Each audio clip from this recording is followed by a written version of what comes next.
Hello, everyone, and welcome to Undertoons Chapter 2. Finally happening. We're in Snowbound, baby. Um, Yeah. that's all the recap you get. Fuck no, no. I have a recap for you all, but my name is Jade slash Megamagma, your DM for today's session. With me, I have a set of six wonderful players. I know numbers.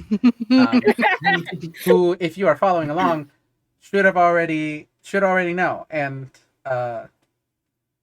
will allow to introduce themselves. I think, did we do introductions? I'm trying to. I think we stopped that last session. Fantastic. No more introductions. Fuck that. Y'all better be listening to the last episode. If not, you're gonna get caught up now. So, let me begin with a small recap. So, I do believe last time our brave adventurers, having fallen down into the ground, made it through the remnants, having encountered many secrets about their past for some of them, made it their way through Snowbound Forest and encountered a pair of skeletons. Two very, very funny skeletons that introduced them to the underground's interesting nature of puzzles and riddles and whimsy. And eventually found themselves closer and closer to a destination, a place called Snowbound Town. But before they could make it, they were ambushed by a set of the royal guards. It's a group of dogs that work under someone very special that we'll learn about later.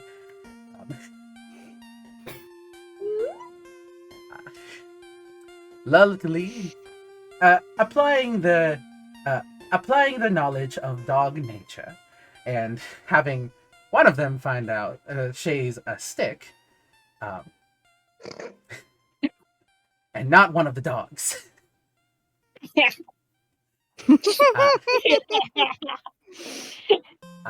They managed to appeal to their good sides and stop the fight. In doing so, they've managed to arrive closer to the goal and to the overall goal of leaving the underground. Arriving at a bridge near with the two skeletal brothers who planned to activate their ultimate weapon / puzzle, but deciding it would be far too easy of a defeat for the adventurers, and so the skeletons took it down, allowing them to cross and finally see in the distance the town of Snowbound. And with that is where we're picking up. You guys are a little bit of... let me change the music. Your whole party is... That's... Why is it playing all of them at once? Stop! That is not how it's supposed to... That almost sounded really nice, actually. But no. It did. It was beautiful. I will test that later. But...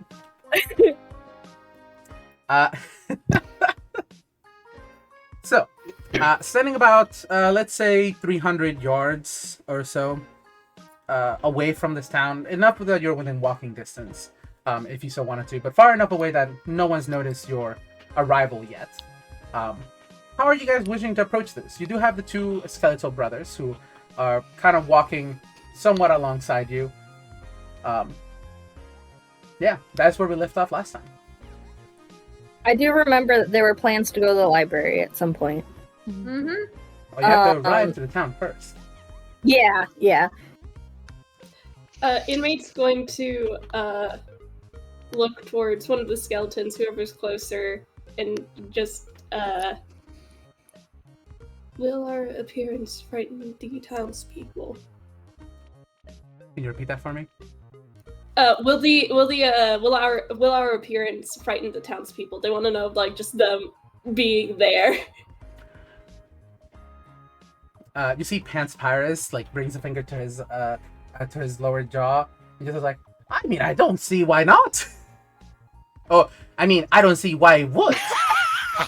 My bad. That was a complete misunderstanding. I do. I don't see why it would.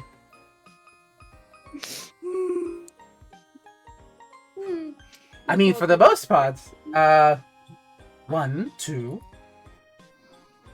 Most of you happen to already look like Toons.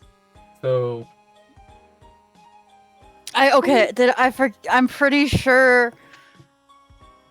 sure we were running with the yes, we are all definitely Toon kind and we're just playing Correct. real kind for the bit. Okay. your costumes are very good. Here, we put a lot of effort in. Yeah, well. Oh, Well, sorry, go ahead. I was gonna say, Thams would say, for the most part, nobody actually pays much attention as to what real kind look like.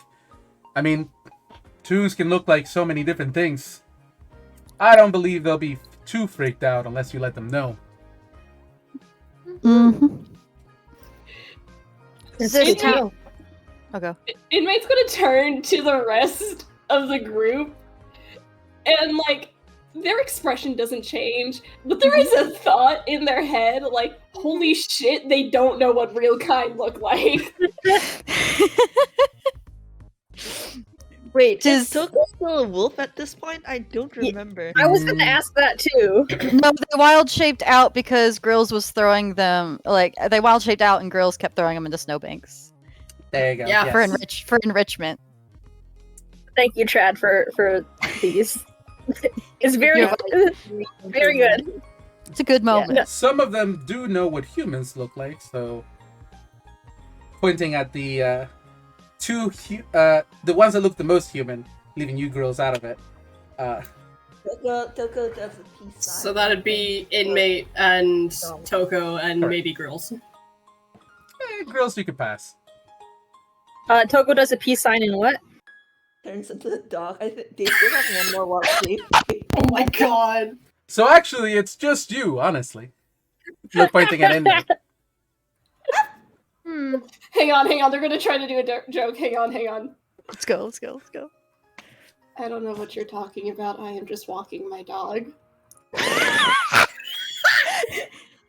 Okay, question. Does Gala still have speak with animals? Because Tokoh just handed me... No, I'm walking my human. Yes, Gala does. And there is just, she's going to look away slightly into the middle distance so she doesn't lose it for a moment. Libby does she's trying to be serious, but she does end up just I want you to know they said that with a straight face. 100%. 100%. So, I'm guessing you guys are walking as you're having this conversation. Mm-hmm. So, as you begin coming forth towards Libby does ask if they're used to having visitors here. Well, recently, people from the capital have been moving down this direction due to overcrowding and such. So, yes, although not from this side of town. Although most might not even notice. When we arrive, we're not from around here originally. Is there going to be a place we can stay? There does happen to be an inn in a town called the Bun Inn. Inmate spends a whole minute kind of looking off to the side, trying to figure out whether or not this is a pun. Bunny. Girls is doing the same thing. Bunny. I would Libby's also It's also something Gala's doing. the entire party pauses. Let's just say that the locals are very hairy. Oh, I get You're it. doing this. I support you. He said that fucking how do I say this? He said it's like this. I don't know how to express this through dialogue, but he said this. Hair E. Yeah. Okay, cool. Yeah. Fantastic. You did. Oh, okay, but you expressed it through dialogue, but like It was in previous- yellow text. Yes, it was a yellow Yes. text. Don't yeah, question it unless you previously, did it. like Sam has like just said things and like they have had quotation marks over them, but like not in any visible format way. You just somehow know. Your brain registers it. Cool. Don't ask him What, how. like- Don't ask him how he says that out loud. What, like rabbits? Speaking of which, Mhm. with the rabbit comment, as you get closer to Mhm. the town, you begin to notice that it's built circularly, meaning everything kind of gravitates around a center, with a massive decorated animus tree. I think, do we decorate trees for animus? I don't think we do that actually. I think they do. They do? Actually, Fantastic. I've heard mixed, because they didn't want it to be that close to Christmas. Mhm. So I've heard for and against. Yeah, I've basically heard that like it's not meant to be a Christmas stand-in for obvious reasons, but if you want to decorate a tree, like there's precedent for it, basically. Fantastic. It's a regional difference. Well, We chucked tinsel at this tree and thought this shit banging, yo, and now it is.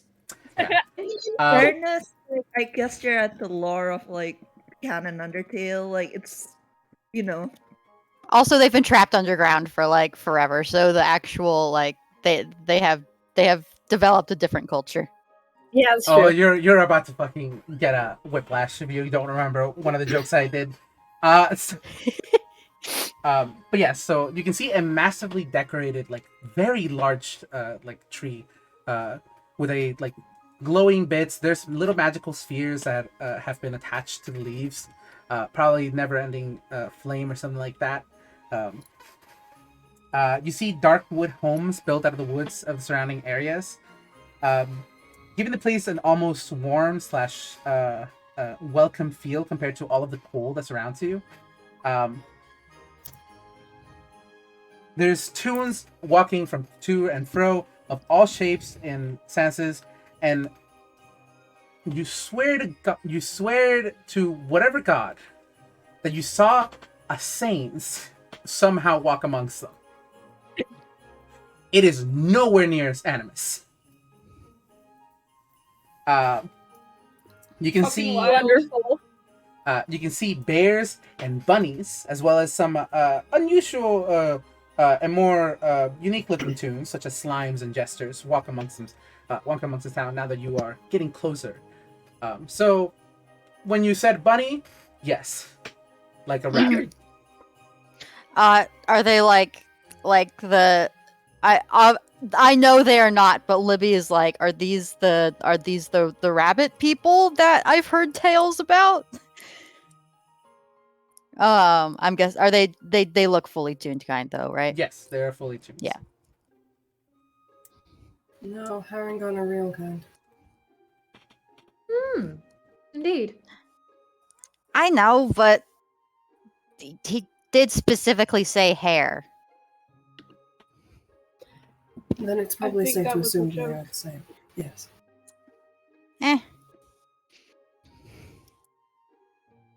So, how are you guys wishing to approach the town? Like, are you just walking ahead normally?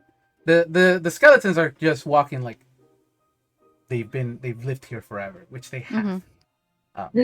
Sled in, sorry. I think Libby will. That this is something Libby is wondering. It's like, so do we want to all come in as a group, or should we split up? I don't think we should split into more than 2 parties, and I don't know how well we'll be able to keep in contact if we split up. But of course, and she's just kind of talking to herself at this point. If we go as a group, it's going to be more conspicuous, and it will be more difficult if one of the if we get in trouble. And However, at the same time, if we go off into separate groups, it might be difficult for us to convene. At one point or another, we're going to come together again. Uh-huh. I think perhaps we should treat this cautiously but not hostilely. It is admittedly very strange to be walking into a town openly. I've not yet managed to shake that particular instinct, but What's our she's going to glance towards the skeleton brothers and sort of around. Can she roll? Would she have to roll to see if there's anyone like eavesdropping or listening in? Yeah, give me an investigation or insight check. Or a perception check. sick. I don't know how to use that dice roller. 1 second. I did find my dice, so wait. Where did I find? Where did I? Here it is. Grab my dice. Yoink. All right. Oh yes, I have a table here. Investigation or insight. That is a 9 on the dice, and I'm just gonna go with investigation, so it's not a -1 modifier. Okay. That's 9. Oh my god. With a 9, apart from the two skeleton brothers, the best that you can see is that slightly further away, there's a couple of people, like in the town that are just like looking in your direction and kind of like squint, like trying to get a better look at what's going on. But they're kind of slightly behind the brothers, so it's a little difficult to see all of you. But they just, the moment that they just go about their business, so nobody's listening in apart from the skeletons. Okay. So she does. She uses her quiet voice, which is basically just a stage whisper. And she's like, "What's our? Before we go in, we should at least get our story straight. I know before we said that we were from the remnants, but we need." It needs to be straight between all of us. I mean, that is our best area. It is the truth, after all. That's We always did indeed helpful. come from the remnants. I think perhaps whomever can be most persuasive should do most of the talking. I was a scout for a reason, let me put it that way. Yeah, it's okay. We figured it out. Don't worry. She's like, that's clear. you fully shown. He has a skill set and he knows it, but he's still a little awkward about it. He's fully demonstrated his captain, for God's sakes.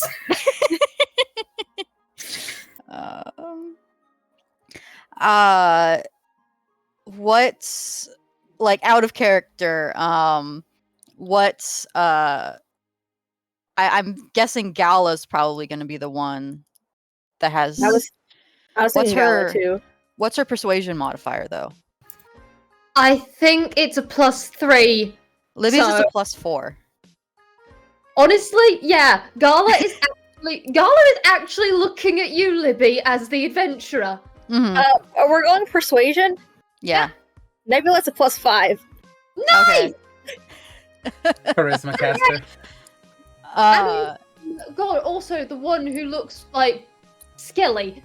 Yeah, he is full tune here. He is from here at some point. He doesn't remember it, but he was from here. Yeah. So Libby says this in a way that's both like it's I'll just go like So I'll handle the talking. That does seem a good idea. I would like to support that. I mean, no one else is really. We can each chip in and support. This is all. She. Sorry, not to interrupt, but she. And saying like no one else is really.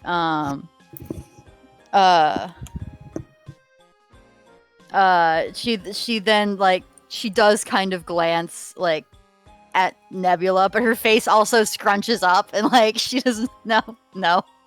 She still doesn't like this. But yeah. See, now the thing is, Nebula has the higher persuasion, but I personally, as a player, am not great at figuring out talking. You're valid. Point proven, I have not had Nebula say like hardly anything since we started. I drag you out into speaking zone. Not saying like you have to take this thing. Libby's just like, oh, like the skeleton did seem to kind of get on with the other skeletons, but also I'm still grumpy about the fact that he's a skeleton. So Libby, please. You see, somehow like this huddle has someone has actually joined this huddle, and it's Panspyrus, and he just says like, "Why are we whispering?" We're trying to figure out where to go first in town, of course. If you need suggestions, me and my brother can provide. Hey, Jade, where did Panspyrus actually materialize to join the hangar? Because Libby absolutely will just like. That's completely valid. You can't do that. I just love the idea of these two brothers fucking being able to just appear out of nowhere. Oh yeah, no, straight up. Libby's very jumpy. You appear out of nowhere. I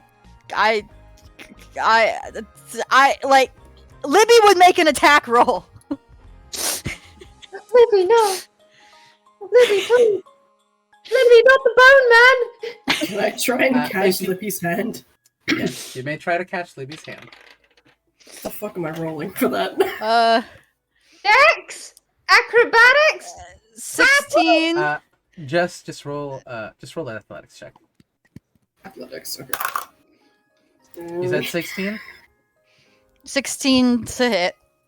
It's all good. Don't worry. I can tell you I did not roll that high. It's not a nice roll. I can't do math. Roll. 13. Hello? If you just kicked me out of my sheet, hold on.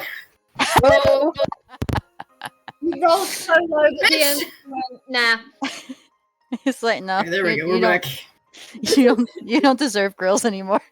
DMP says no.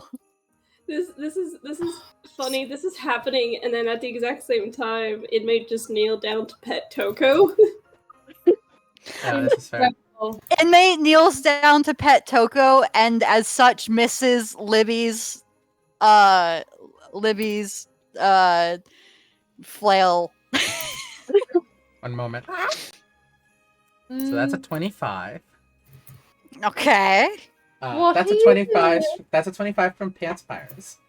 So before your strike can hit, you see a bone pops out of the ground, and just no damage, just stops it before it can hit.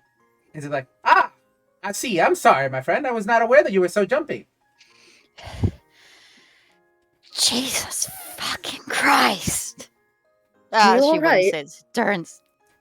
I don't do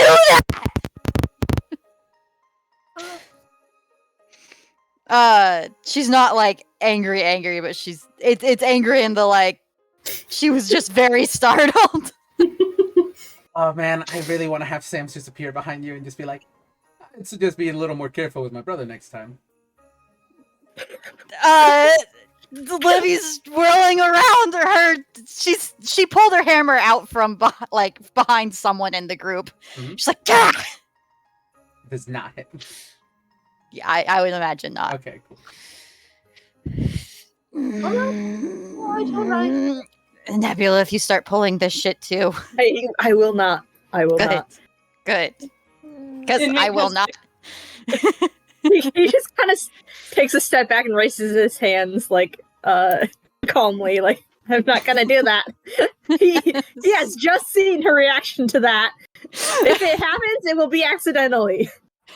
Alright. Inmate stands back up. Tokoh is in their arms. They are holding Tokoh. Good. Amazing. And they look around at what's happening, and they just go, Libby, do you want to pet this dog? She looks at you with the most flat and dumbfounded expression. It's like, that's the kid. Yes. I understand that. God, I'm looking for words. What's the words that they would use?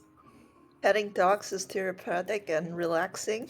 Petting dogs can help relieve stress. She squints at Tokoh. Nebula kind of like gestures at Inmate currently petting them. Is like, they don't seem to mind it. Perhaps if you are looking to relieve stress, the bar in town might be a good option. Oh shit, wait, what? The dog wiggles. Tokoh, you are not allowed to go to the bar. You're a dog and also underage. It's the bar / diner of the town, named Charcoals. Wiggle, wiggle, wiggle. They serve very good hot dogs.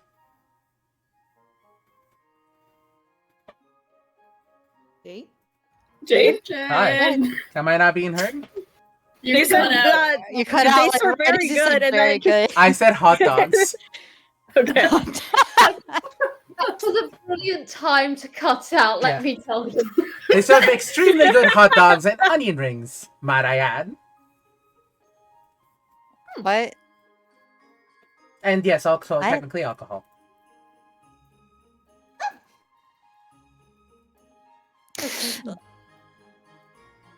Okay, let's find the inn so we can drop the kids off.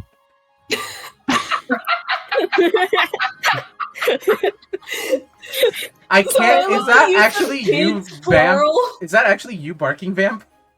Yeah. Okay. Your thing was not lighting up, but I kept hearing it, so I was like, where is that coming from? It's right behind you, Jade. Oh. I did actually have a question. It just off the top of my head, it's been a while since I've been to bars or inns or that sort of thing. Gold's still the currency, right? Why wouldn't it be? I've met very strange people before, and sometimes they trade in odd things. Yarn.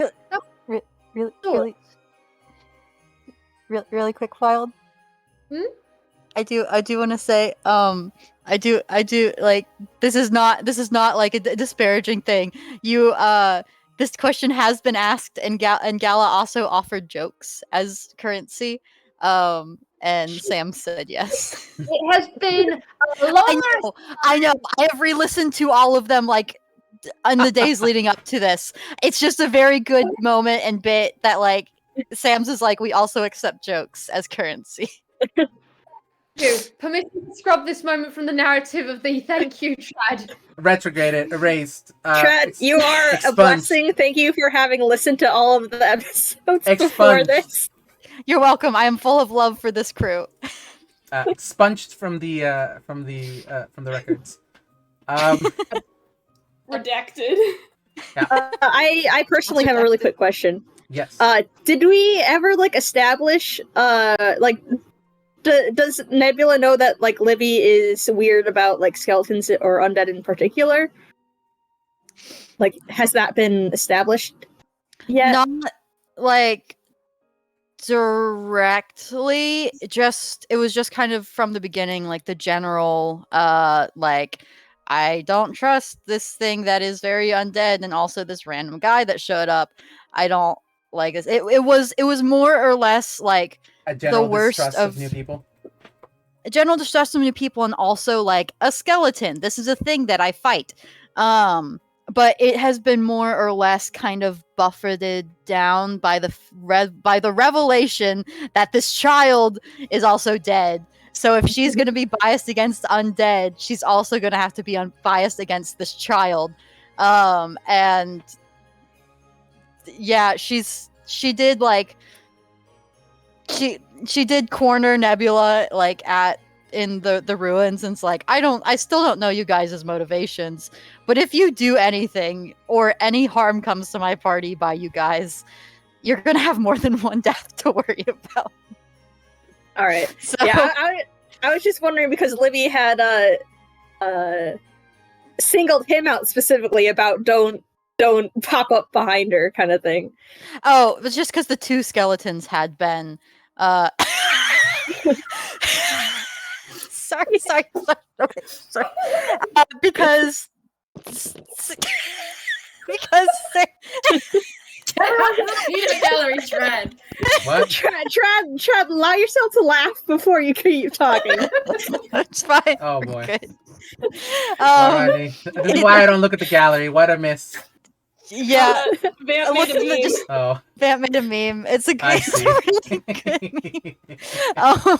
Okay. Okay, I'm getting out of the gallery. Yeah. What was I saying? It was more because Sam's had been doing that kind of like sneak up, like go dumb places, do silly things. Just like sort of sneak up, but not directly. And then Pants Pyrus did it, and then Sam's did it again. And Libby's like, the other skeleton better not fucking start. Okay. I will not hesitate, bitch. Again, this is just a thing for these two skeletons. I swear. I know. Libby has been like extrapolating. It's been confirmed that these skeletons are not related. However, Libby's not polite. Not We're related to him. domesticating the Libby. All right. Yeah, you can continue, Jade. Yes. But yes, the inn would provide probably some stress relief if that's what you are. Stressed. Did you mean the bar? What did I say? And Yes, I meant the bar. I mean, sleep. Rest What? is important. Pants Pyrus, beloved, is still booting up. I'm still booting up. Honestly, I feel so out of it. It's entirely because yesterday I had an LOC session, and so Yeah, you did. the mindset is completely different between these two. hmm Like, it's way more serious compared to this. Yeah. Alright. I just every time the bar is brought up, like Tokoh has started chewing, not enough to hurt, but has started chewing on Inmate's fingers. They want to go to the bar. They don't want to be in the inn. They don't even sleep. They're dead. They did mention the library, right? Yes. Last There is the week, yeah. library, as well as the general store, and, well, I guess everybody else's houses, but I don't believe you'll be entering most of those. Which- Probably not. You can see, by the way, there's about 10 or so houses that you can see from the top of, from where you guys are at. hmm But yeah. Inmate looks at the others in their party, and they say, if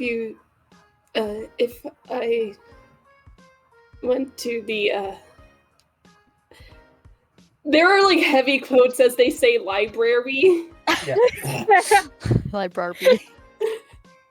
If I went to the library, would you all be able to keep an eye on Tokoh if they do go to the bar? The kid's not coming to the bar. Agreed. I mean, they do serve drinks for the underage. No, it's a thing. No, kid, you're not coming to the bar. They do I have think wonderful malts. I'm not trying to be. I'm not sponsored. It's just saying. Tokoh glares at Libby and woofs and Gala just hears Tokoh say, "You drink perfume." I just want to say that Sam does rip open his shirt and he says, "I am sponsored," and you see that it's the charcoal logo. Inmate looks at this and then just keeps walking. You should eat at Charcoals. Inmate is officially Toko's favorite person right now. This is a category that changes at whim. It honestly is. Okay. Alright, so how I'm seeing it is we're going to convene at the inn, might be a good idea. Well, we split off into groups of bar or library, seeing as we did want to go to the library for a few things. There are a few things on the mind. How long should we say? Half an hour? An hour? I think and Libby Libby drops her voice. She's not like she's not trying to prevent eavesdropping. But she's like slightly more private about this. I think we should at least one group should swing by the inn first so that we can know whether or not how well we'll be received and if we're gonna have to find someplace else tonight. Okay, so I'm guessing there's two groups set up from what I'm hearing. So who is swinging by the inn and going somewhere else, or who's just going to one place? So which group wants to swing by the inn? I was gonna be really awkward and ask to go to the general store. The general store? We got three groups! No, we got fucking three groups. Who wants to swing by the inn? I can swing by the inn. Okay. I can swing by the inn to go to the general store. Okay. Gala will also swing. Gala's thinking swing by the inn. Sorry, yeah, swing by the inn, go to the library. So, Okay. So you two are gonna go to you two are gonna swing by the inn and then split off to each location. Who's just going straight to their locations? Inmate's gonna go to the library. Okay, so library. Nebula's gonna follow. Nebula will also go to the library. So Nebula, Tokoh, and Inmate are going to the library. straight off the Okay. bat. Okay, and who's going to the bar? Is it just Libby? Libby does not want to go to the bar right off the bat with the doc and the child unprotected. She'll go with them. It's clear she'll go with them to the library to start. Okay, so we got two folks swinging by the inn, and then they're splitting off. One of them's going to the library, and then another group just going to the library. Sounds about right. Okay. You know, cool.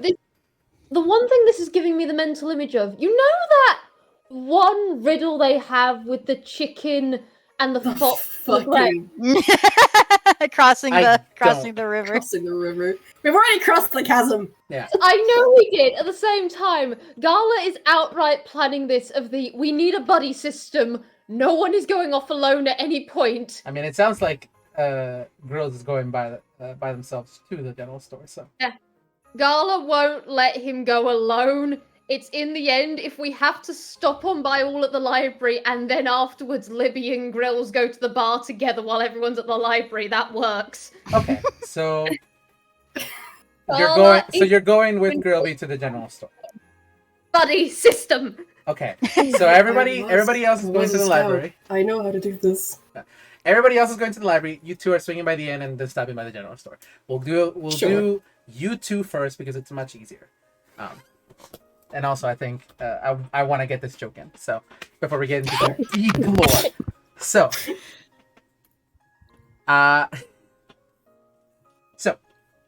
as you guys split off, you guys are heading in the opposite direction.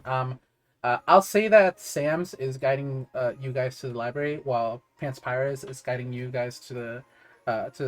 Not that there's much guidance. As soon as you guys walk into town, first thing you notice is that yes, there is the town is mostly populated by bears and bunnies, with occasional dogs and wolves, and you do happen to catch the eye of somebody who you have met before, which is the dogs that you fought earlier, who do not pay you much mind. As you guys split off, you do notice the names of these certain places. You do see the library is misspelled Librarby. There's the small general store that was mentioned before called Saint Knickknacks, as well as the Inn with a little bunny logo and called the Bun Inn, and the bar, which is again written in very nice lettering and neon sign that says Charcoals. Grills and why is the name escape me? What the fuck? Gala? Gala. Oh my god. Name. Grills and Gala. The G crew. You step into the Bun Inn Humongous. and immediately see a couple of kids, a couple of rabbit kids, just kind of playing around in the front, like in the very front, with a somewhat tired, like seemingly tired, rabbit lady at the front counter, which notices a lot of you and just says like, "Over here. How can I help you?" We were hoping to see if there were any rooms available at the moment. Yeah. Give me 1 second, and she just goes back to a box that she opens with a key, and you see multiple little keys hanging from hooks. She just grabs one called 43. How many people are in your party? Is it just the two of you? No, a few more. I almost made a bad joke. I don't want to make that joke. We're gonna keep it. We're gonna keep that one. I don't think Libby would want to leave the rest of you. And I'm aware that Nebula likes to sleep separated. 2 rooms? Indeed. Actually, are there any rooms that attach? I know that's a thing sometimes in some areas. That's a bit more of a harder ask. Most of our rooms are just like. How many did you say again? This is where I, the Vwild, count. There's 6 of us. There's 6 of you. I know this It's- information. The character You- doesn't. Earlier. All right, so there's 6 of us. 6 of you. So yeah, probably 2 rooms then. In- They don't attach, but they do they're separated by a hallway. And she points towards a door to her left, or your guys' left, her right. That leads down to a little hallway. You see, this is like a bunch of different, like, there's about I'm just gonna say 10ish rooms that have been built. They seem slightly smaller. You can see that there's a door open that lets you see into the rooms themselves, and it's just a bed, a double, like a queen size bed, a little nightstand, and a desk, the most basic of stuff, and a drawer for clothes.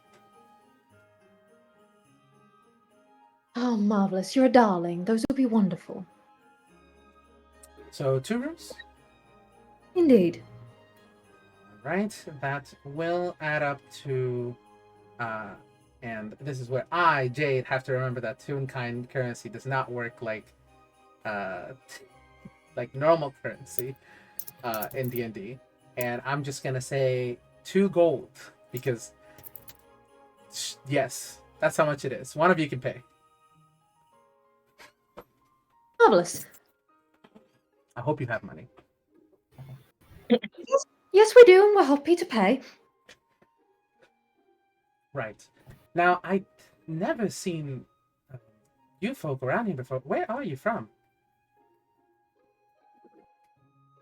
Oh, we're We've come from the remnants. The Remnants. I do know there's a couple of folks who live there, but I'm... Huh. I didn't know there was a way in or out. I thought those doors were locked for a long time. Things change from time to time. She has no reason to distrust you. So, like, genuinely, she'll just hand you guys both a key. And you guys have rooms 7 and 8. Whatever. It doesn't. The numbers really don't matter. You guys have 2 rooms. Somebody subtract 2 gold from their coffers. With that, Penspire, as you guys step back outside from the inn, Penspires will say, like, sadly, it is about time me and my brother headed back home to make lunch. Do feel free to stop by. We are the double-sided house over there. And he points towards the if you played Undertoons, you know what the house is. If you haven't, it's this little one right here. That's in the title card. Doesn't someone jump out the window at one stage? None of that. Not yet. Not in this house. But yes, I will be making some of my famous lasagna, so do feel free to stop by. Certainly. Indeed. We look forward to it. Perfect. And you see Penspire just kind of just rises into the air and begins walking away. Yes! Is that normal for... Oh my god, Alexa, shut the fuck up. I'll be right back. I need to fucking put the dryer on again. Be right back. I'm so sorry. Sorry. Impromptu break. I will say that Gala does just lean slightly over to girls and go, at this point in my life, I found it best to just accept and move on. Right. Well, you were going to join the others at the library, yes? Indeed we were. I thought, were they not going to the store? Oh, We're RPing that out now. Okay, I'm back. I'm so getting ready sorry. to go to the... We'll just check out the... Headphones general in. store, see if they have any healing potions. Hi, what I Alright. miss? Gala and Grills just going, yeah, we're just accepting this and now talking about going to the general store. Fantastic. Okay. So, not too far away from the Bun Inn, you do see the small general store called the Saint Knickknacks. The sign seems to be decorated in a theme of white and red, paint with the outside painted green. And as you step inside, you hear the jingle jangle of a bell coming from the door, and immediately, as you hear that jingle jangle, you also hear the sound of somebody falling multiple steps. Somewhere coming from the back of the building, and it's just like. Well, that's the fastest anyone's fallen for us. I had to. Are you alright back there? Yes, I'm fine. One moment. And you do see the place is decorated vastly with what seems to be like snow globes and bits of like fake greenery. There's like there seems to be a mishmash of like animus decorations and stuff like that, littering all over the goddamn place. But there's also a mix of like adventuring gear, like ropes and the occasional the occasional like torches and meal kits and all that jazz that you would find usually in adventuring.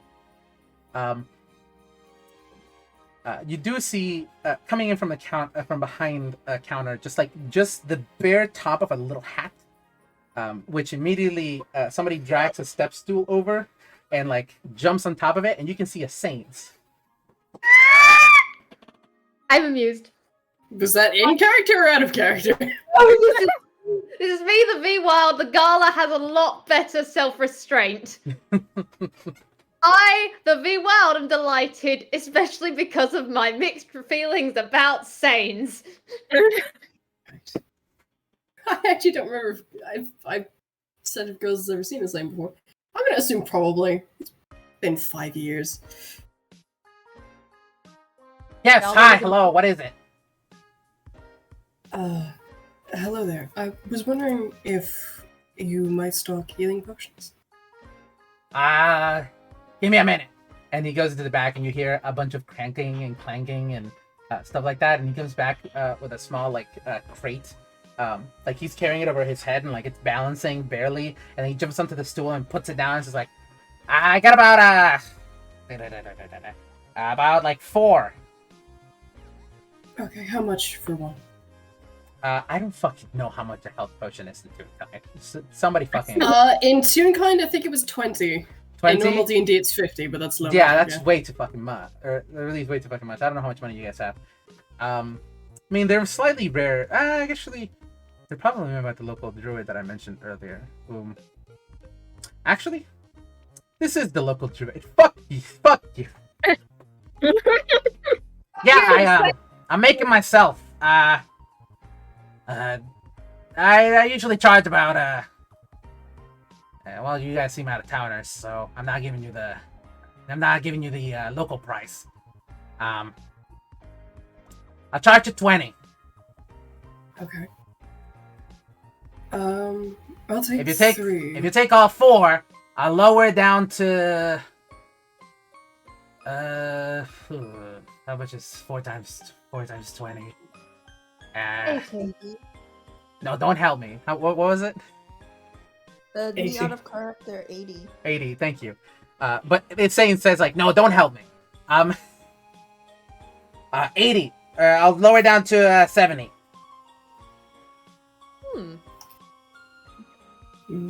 Bargain bin deal. Grill's gonna... Isn't that what anime is all about? This Come one. on, you should take it.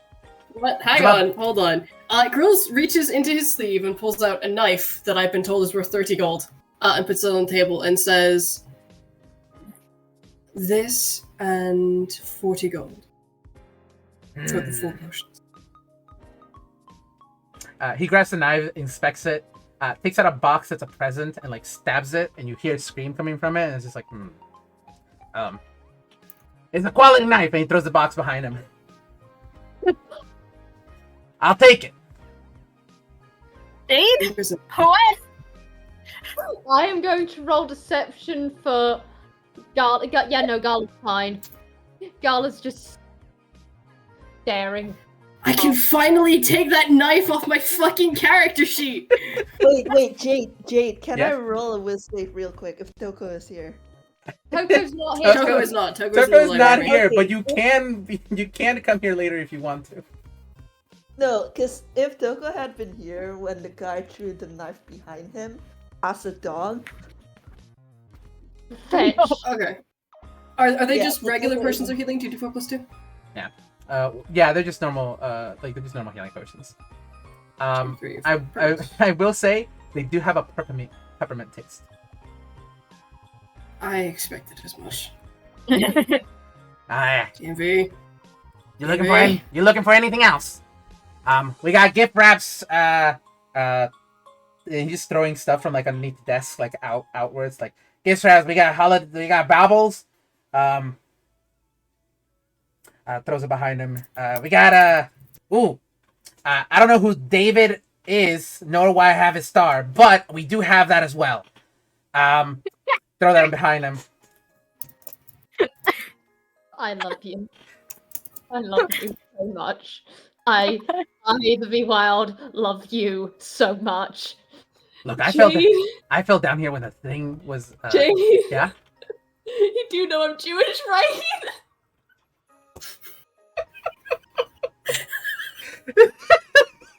I'm gonna take that silence as a no! I hope that is okay that I made that joke. No, it was absolutely alright. I'm alright Okay. with it. Cool. I thought you were like, making it surely Jade knows. Surely Jade made that joke. No. I thought Jade was making it because I didn't know. That's great.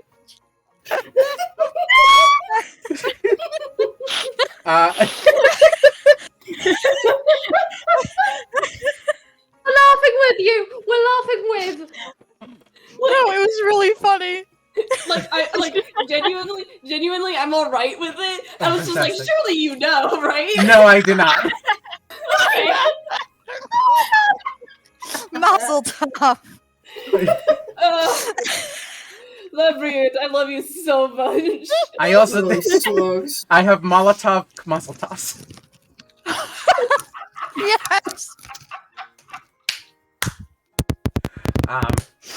And he throws it behind him, and something lights up Inmate on would not fire. take them up. Yeah, something lights up on fire as he throws it behind him.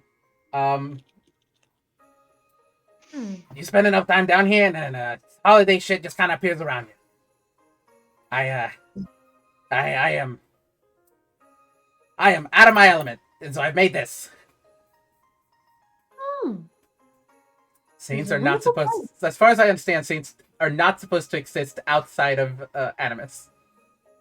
They're not supposed to exist, and they don't friggin' talk yet. Here it is! You spend so long in down here that you start affecting the surrounding area. Why do you think Snowbound Town is so like holiday themed? Oh my god. Oh my goodness. The influence of Saiyans! Yeah. Of the singular Saiyan. It's the only one that got stuck down here. The implications of that. Of the sane being why everything is holiday themed. It's fine, don't worry about it. Anyway. So like That's great. what else are you looking for? I was rather wondering if you had a grappling hook. Grappling hook. Give me one moment.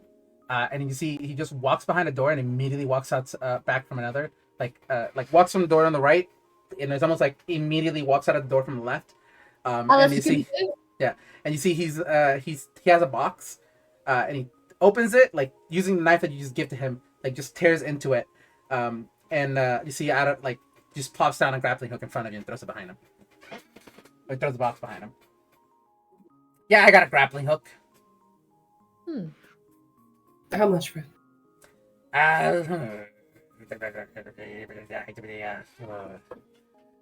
Like fingers up in the air, just doing the math, and he's like,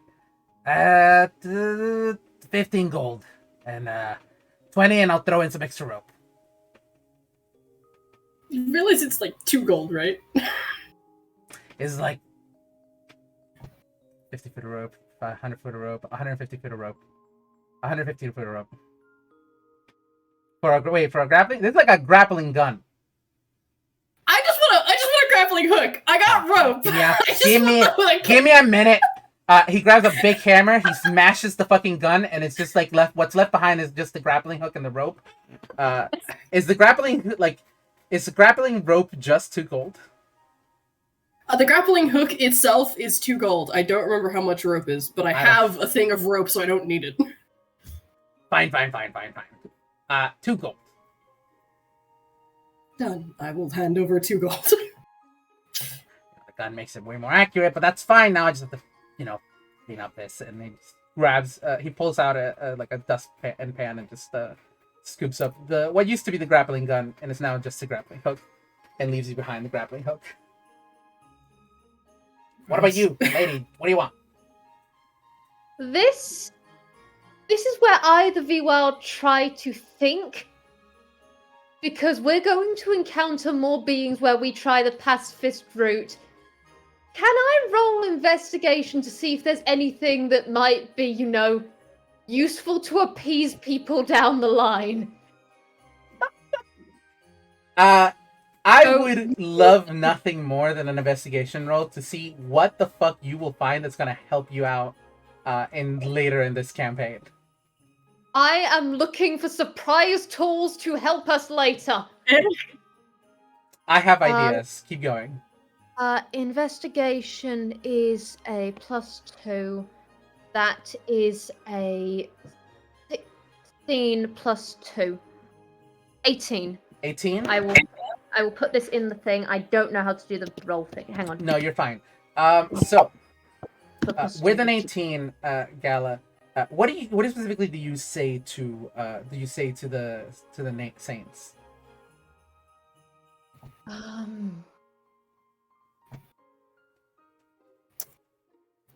Let me just get my words in order.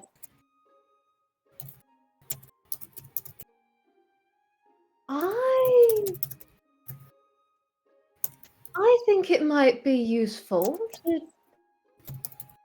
look up on things to help us later. Make some friends, or at least make things interesting in making friends. Now this, and he grabs his stuff off. This is my specialty. And he goes over. He gets off the stool, and you see him like step, and like the giant, like the tabletop or the bar top that he uses for all the items has like a door that opens up. He doesn't even fucking like a door that opens like a latch or something. He doesn't open it. He just walks under it. Marvelous. And he walks towards a couple of items on the shelves. Now, we Saints have usually a very, very good tell for when you're going to need something for the future. Now, we don't really know when, or why, or how. It is something that I've developed throughout my experience being down here and, becoming insane. So, I do believe that you're going to need, and he just points his finger towards, starts walking in random directions around the store and eventually grabs something, and keeps doing it over and over again. And eventually you're left behind with 2 items in front of you. A VHS for Kissy Fall in Love. No. I can't. I need to come up with an XP name for this fucking anime. Somebody help me, please. Meow meow. Yeah, I was also thinking meow meow. Yeah, meow meow. Kissy Cutie. Okay, I just went with meow meow because it amused me. I think I may have unintentionally made a reference. No, that's perfect. Meow meow Kissy Cutie, and The Art of Playing the Piano Through Violence. A book. Oh, marvelous. I can see what you did earlier. You are a master at finding good presents. Of course. And I'm sure they're at a wonderful and acceptable price. Well, that's where it comes in. This is a special service, so sadly they do have a bit of a upcharge. And you see the little sticker that they had on them, which was like 2-3 gold. And he grabs a marker really quickly and just scratches that out like in front of you and puts down like 5 and 5 gold respectively. Any item found through this process is usually done through a small bit of an upcharge for all the help we gave you. Believe me, you're gonna want this.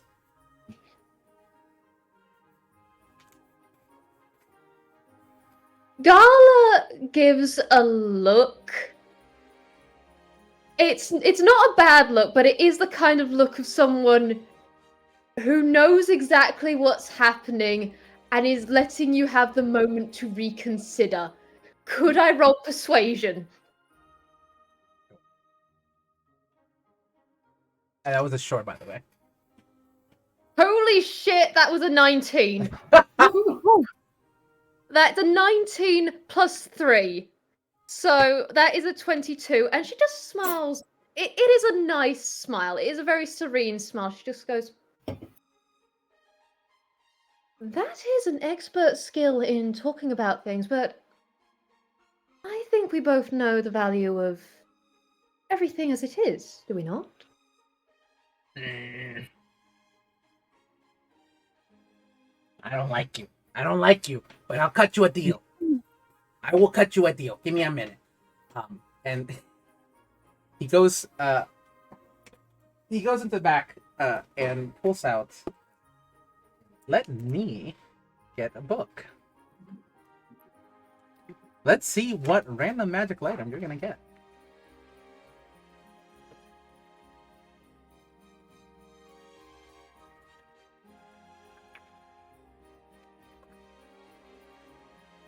You guys never asked for magical items, but I feel like this is me being nice.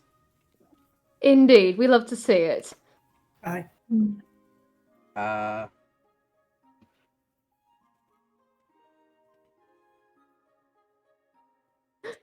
Where is it? I have decided that Gala is not going to be a Karen as well. Gala's being nice.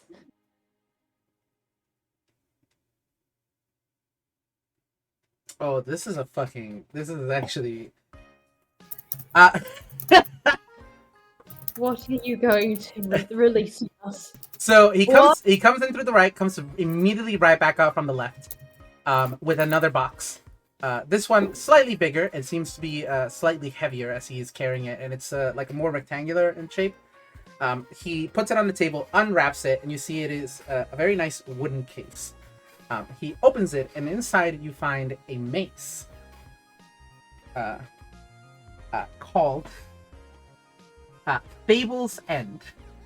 Now, this is something I've been keeping in the back of the store for a while. Now, this mace is a +1 weapon. And whenever you roll a nat 20 on an attack roll, I don't know what any of this means, by the way. It just kind of comes to me. Whenever you turn a nat 20 on an attack roll, on a large or smaller creature than you, it must succeed a DC 15 charisma saving throw or be banished to its native plane or other plane of existence. Now. Holy shit. Now, I'll cut you a deal, because I like you. I'm going to bundle these two under 5 gold. These two items that I found for you that are going to be so useful to you. Mm-hmm. And to the original price that I had them under. And we'll attach this item for a nice fee of 50 gold. 60 gold. My bad. You know what? No, 50 gold. I feel bad.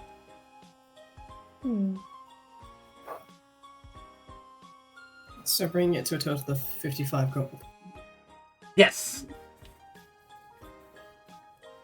And by the way, the look of this face is it looks like the very top of it looks like a Christmas ornament that has been staked through by a candy cane with a little bit of what do you fucking call it? A mistletoe at the very bottom. Mm-hmm.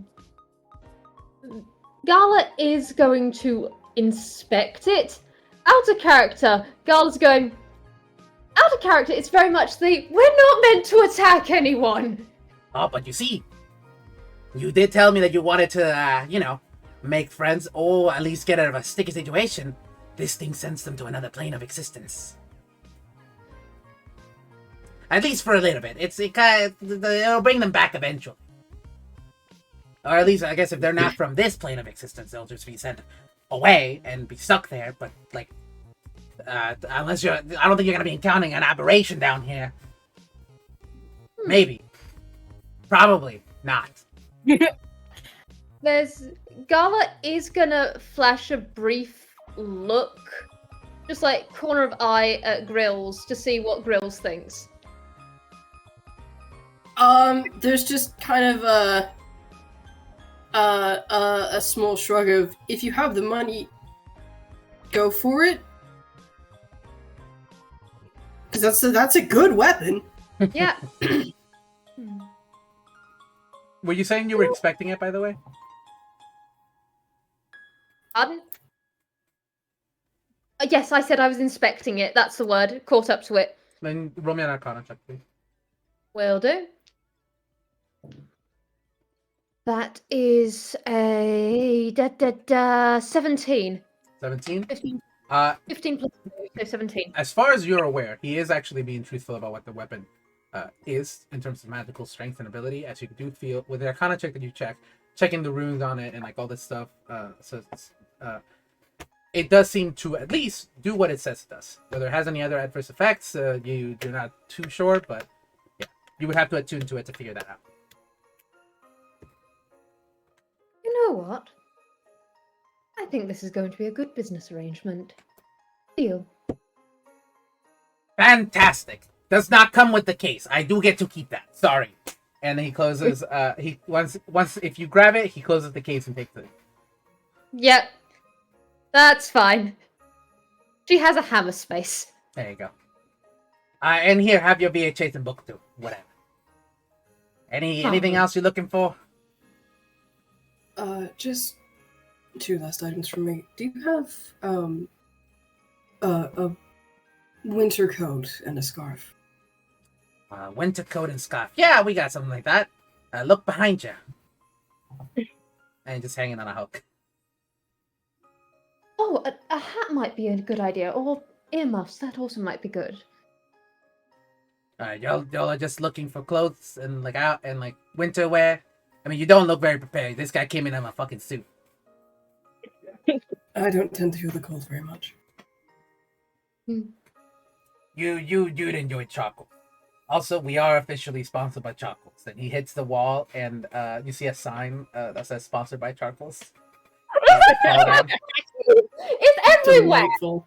It's everywhere sponsored by Charcoals, Jade. This is me, the Vwild. It's everywhere, please. Please, it's everywhere sponsored by Charcoals. They make the meanest hot chocolate. Somewhere out there, a monkey is slightly miffed. So, I love it. How much would it be for a winter coat and a scarf? honestly, you can take the whole fucking coat rack for a gold. I'm meaning to How get many rid of it. coats is that? And it's like 4 coats, 2 hats, and like 3 scarves. Goodness. Okay, sure. They're made by the I locals. will- I don't know. They kind of just give them to me. It's like Sure. It's an annual thing during years around. Actually, it's originally around animus. They start putting gifts under the tree and then trading gifts. And like, I honestly have no fucking need for them because I always wear this fucking set of clothes. It's literally so fucking stinky. I cannot change. I'm going insane. Right. Anyways. Okay. He puts a gold down on the counter, collects the coats and hats and scarves, and is going to leave. Fantastic. He bites it, knows that it's good, throws it behind the counter. We're just going to move on. This is actually under her breath in giant. We're going to move on from this now. I love this character. Jade, Fucking Jade? crazy. Yes. this is a fantastic shopkeep. Thank you so much. Yeah, so Fantastic. good. I'm glad you guys liked them. I had the idea and I was like, yeah, I think they can roll with this. Anyways, so back over to the rest of the folks. Sam's does guide you over to the library. Again, it is misspelled library. For the larger amount of this party, you do see you are getting a couple of eyes, mostly from older folks around the town, who seem to at least be aware that one of you might be a real kind. The younger folks seem to not care and are mostly whispering about like new folks, new people. One has a dog. You see the dog? And like that kind of stuff. Sorry, drinking water. That sure was ink that Inmate handed me. Looks away. Oh no. What was it? What did you say? I missed it. Inmate has angst related to that. Anyway. I'm so sorry. I don't mean to. No, it's fine. Inmate is an inherently angsty character. Yeah, I But, know. I love it. You know. I'm here for it. But you guys eventually do arrive to the library, and the library is not that big. It's pretty decently sized, but for a small town, what you're mostly looking at are small books that have been kept. Some of them in various amounts of. Sorry, give me a second. Some of them in various amounts of wear and tear. There does seem to be like to your right, you see a group of like smaller folks and some adults like who seem to be at least transcribing some of the more like difficult to read books into like a newer format, so that way they can be added to the library. Just to your left, you see immediately a small receptionist who is handling all of the stuff for the book and is maintaining like a small stack of papers, making sure that people are returning books. You do see kids scattered throughout the library, reading said books and such like that, and a couple of people on typewriters who are just typing away at like what seems to be like a small local newspaper. But you guys have free reign. Sam's comes in, and immediately the librarian's like, you're not coming in here. Not after the last book stain that you left, where the half of the book was left in ketchup. And it's like, yeah, sorry about that. How much do I owe you for that again? You can come back in a week. And pay the fine then. And Sam's just like, sorry, folks. Seems like I'm banned from the library. What a horrible fate. You folks feel free to. Well, I'm sure I'm sure my brother is inviting your other friends over to our house right now. So I would extend the same offer, but I don't care. So I'll see you. And he just walks out. And you guys have free reign over the library. Nebula's going to go straight to the history section. Okay. Let me gather up everyone's like what each wants to research, and we'll go down from there. So let's start off with you, Avi. Inmate is gonna look and see, like, try to find, like, of course they're gonna look this up. They want to know, like, medical history here. Medical history, okay. Basically, like, how they treat the people here, and if it's different than how they do on the surface, just so that they're aware. Interesting. Okay, I have a lot to say on that, so we will get to that. Libby, are you looking up anything? Libby has kind of been like lost, like a little lost in thought, like on the walk here, and is kind of like, oh, we're at the library now.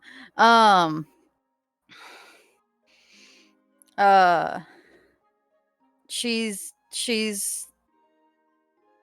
not usually really, she does not care, but she does whisper, like, ask, like, did where did that bone come from, without specifying at all.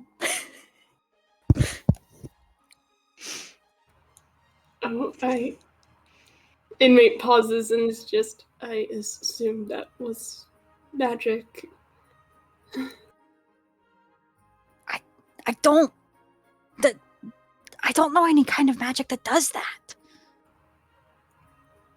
Oh, my good friend. NPCs are not bound by the rules of player characters. My good friend Trad. My good friend Trad. Libby doesn't know this.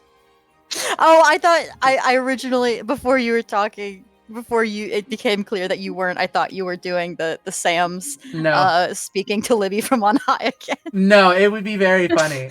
But no, this is me, the Jade, talking to Trad, specifically saying, oh yeah, NPCs are not bound by the same rules as player characters, and I will always live by that rule. But I know Libby, however, is not operating from that mindset. Fucking love that.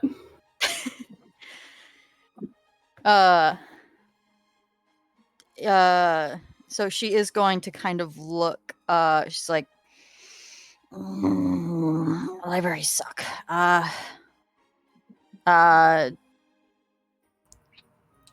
She's gonna see if she can find anything on, like, fighting, but she's mostly going to be watching, like shadowing Inmate and Tokoh.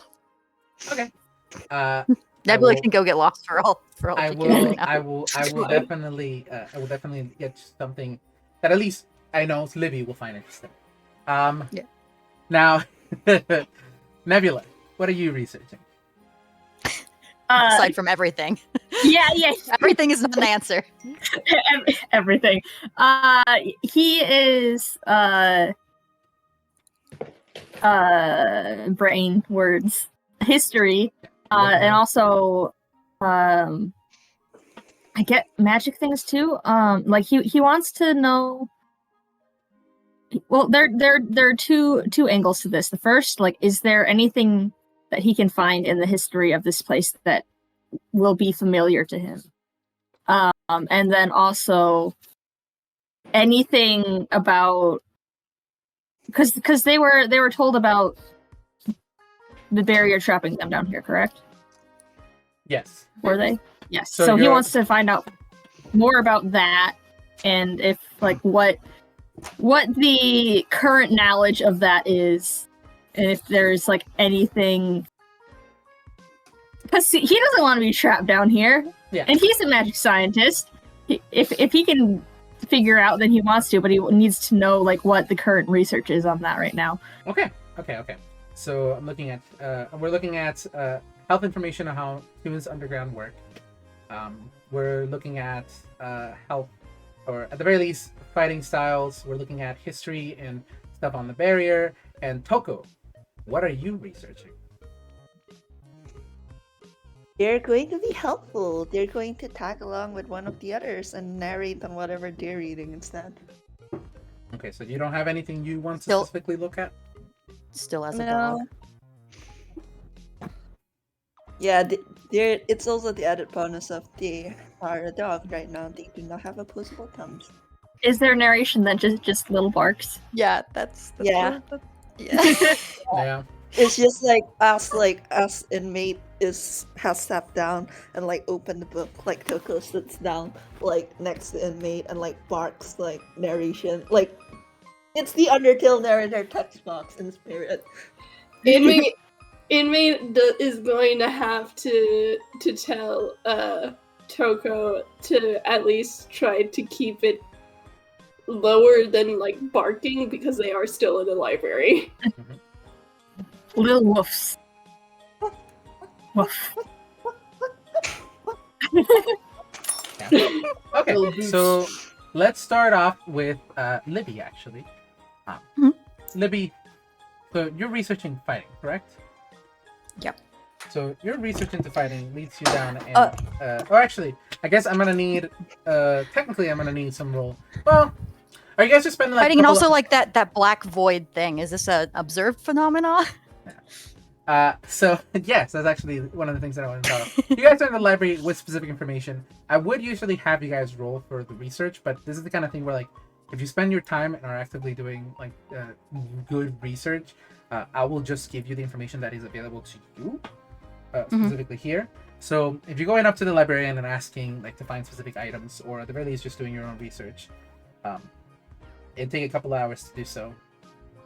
You will find the stuff that you want. So Libby.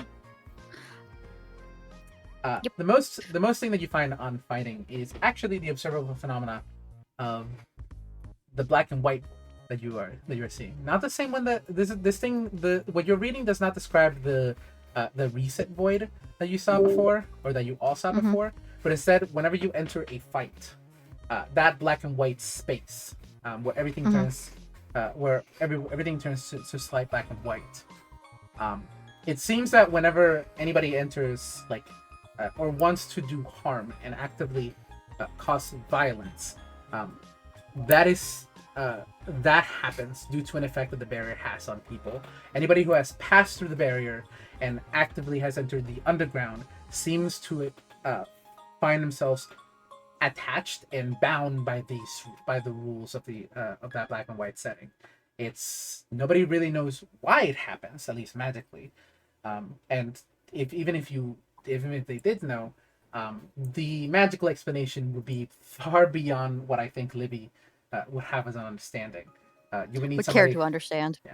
for the character to understand. You would need somebody Yeah. else to help you, perhaps Nebula. No, or- she would not care. She would Yeah. not care is the point. Yeah, she Okay, just- cool.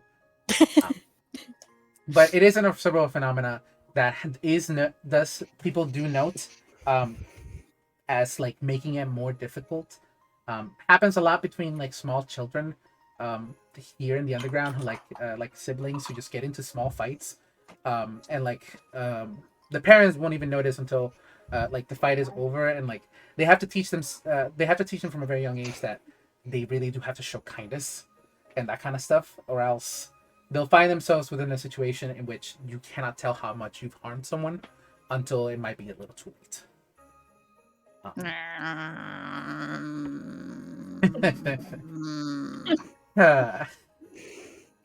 Speaking I of like harming, to think that one of these books is like a children's book about battle basics, and the other one's like a parenting book about like yeah,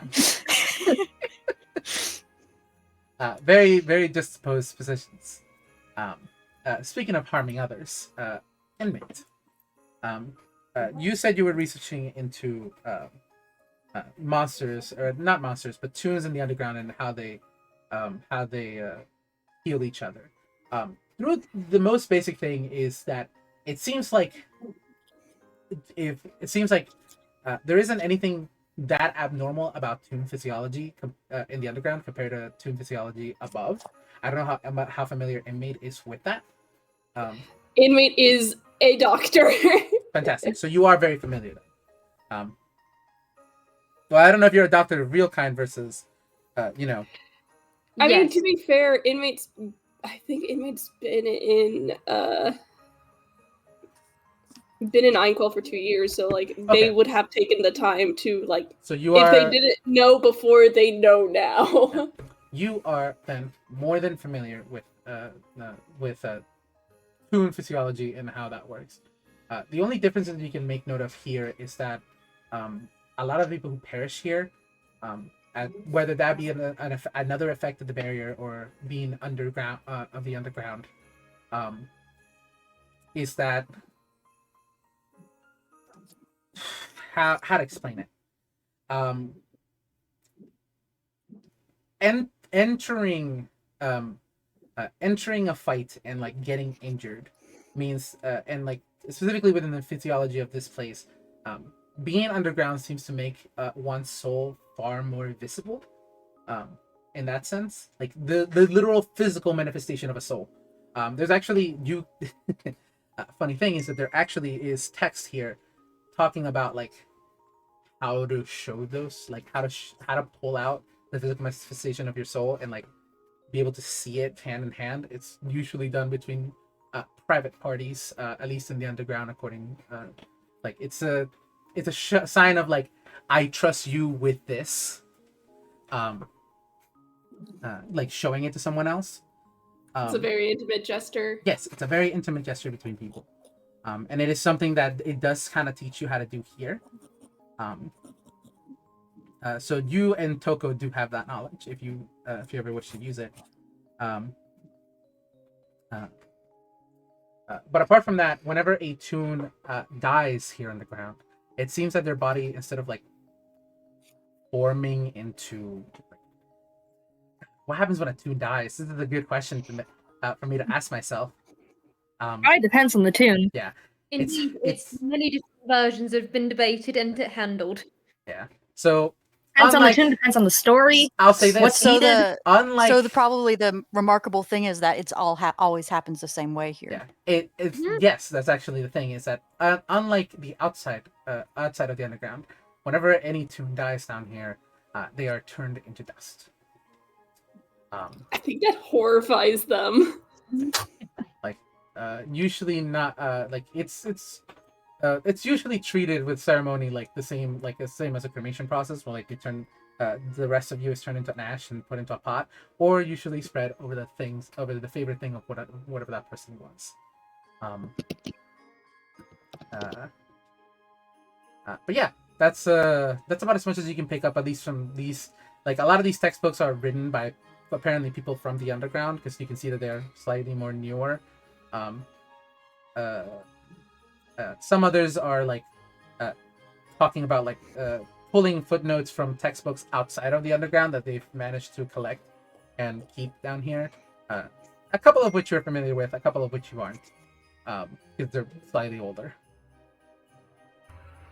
Yeah, no, Inmate sees the thing about being turned into dust, and that's like, Oh, yikes. Now, again, that's only for tunes down here. Yeah. It's specifically, they don't have a lot of literature on real kind physiology or how to honestly heal them. There are a couple of footnotes from a human that used to live in the underground a long time ago, but they're mostly referring to historical textbooks. Oh? Ooh. But that's about it. Which I will, speaking of history, move on to Nebula. Nebula. Lord Almighty, there's a lot here. Yeah. Let me make sure I have it correctly. In Vamp, please let me know if I say anything incorrectly. Because I know a lot of this history technically was written by you, in a sense, between the both of us. So I'll be honest, it's been so long since I touched that. I have it. Like, I have it pinned in our DMs, so I am Oh, pulling thank God. specifically from that. yeah. Thumbs up. I'm still here. Don't worry, even if I'm muted.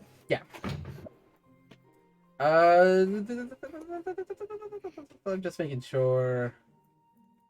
But for history-wise, how often do erasures happen again? If somebody can remind me. Is it like 200 years? Every 200 years? Or at least that's when the last one happened. Was Yeah, There's 200 years minor ago. erasure events fairly commonly. Major ones tend to happen tend to be a few hundred years between them. The last one was 200 years ago. Okay, Mhm, so if I am remembering correctly, then are erasure events a known fact of history? I mean, I assume at this point, yes, because, like, it's been referenced in games that I've been in. Mhm. Okay. I'm just trying to pick up, like, this all goes into Toonkind lore and like a lot of stuff that Kai set up and Owl set up, and I'm just I don't know if it was super. It wasn't like common knowledge within Einquell, but like individuals and peoples and beings outside of Einquell, because everything was erased from the erasure events. So there was nothing to know about. But if you weren't in Einquell during the erasure and like a lot of the other like real kind like species and stuff, they would have observed and known about it, even if it probably wasn't like a huge.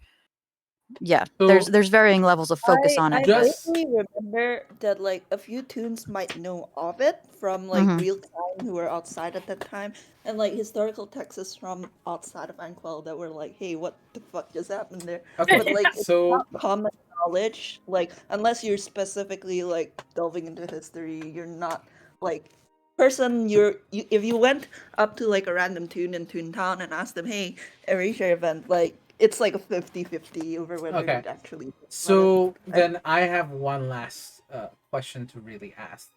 So the last erasure happened over 200 years ago. So that means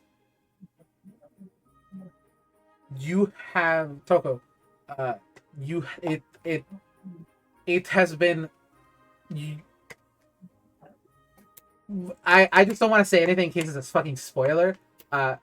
But I'm pretty sure the knowledge. You can of DM you- ask. Yeah. You can DM it. Voice. Oh boy, the consequences of my actions. Mm-hmm. Oh boy, that bridge that I built, and I will burn. I built the bridge that I built and set on fire and said I'd cross when I come to it. Yeah, basically. Okay, let me wait for your message to load. Also, another question. This one is actually more general, so I can ask it out loud. Is the fact that history in Einquell usually only goes about 200 years back, correct? Yeah. Okay. Currently, Cool. yeah. So, with that in mind, a lot of the history down here in Nebula that you are reading dates things to. Okay, cool. Thank you, Vamp. dates things to before past 200 years ago, past before most Aipo history is able to go. It talks about a war between toons and humans that had occurred, right at the edge of the mountain, like you saw, referencing a village that you've never heard of or seen, but you technically have seen at least the remnants of. You can at least localize yourself within a map that is drawn.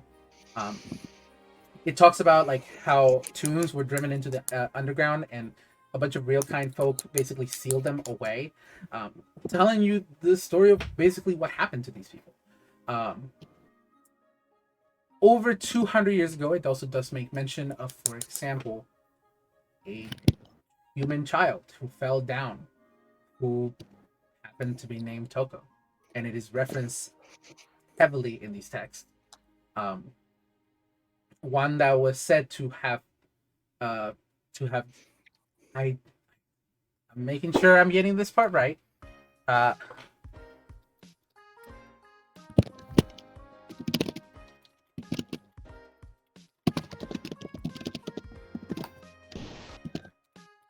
Um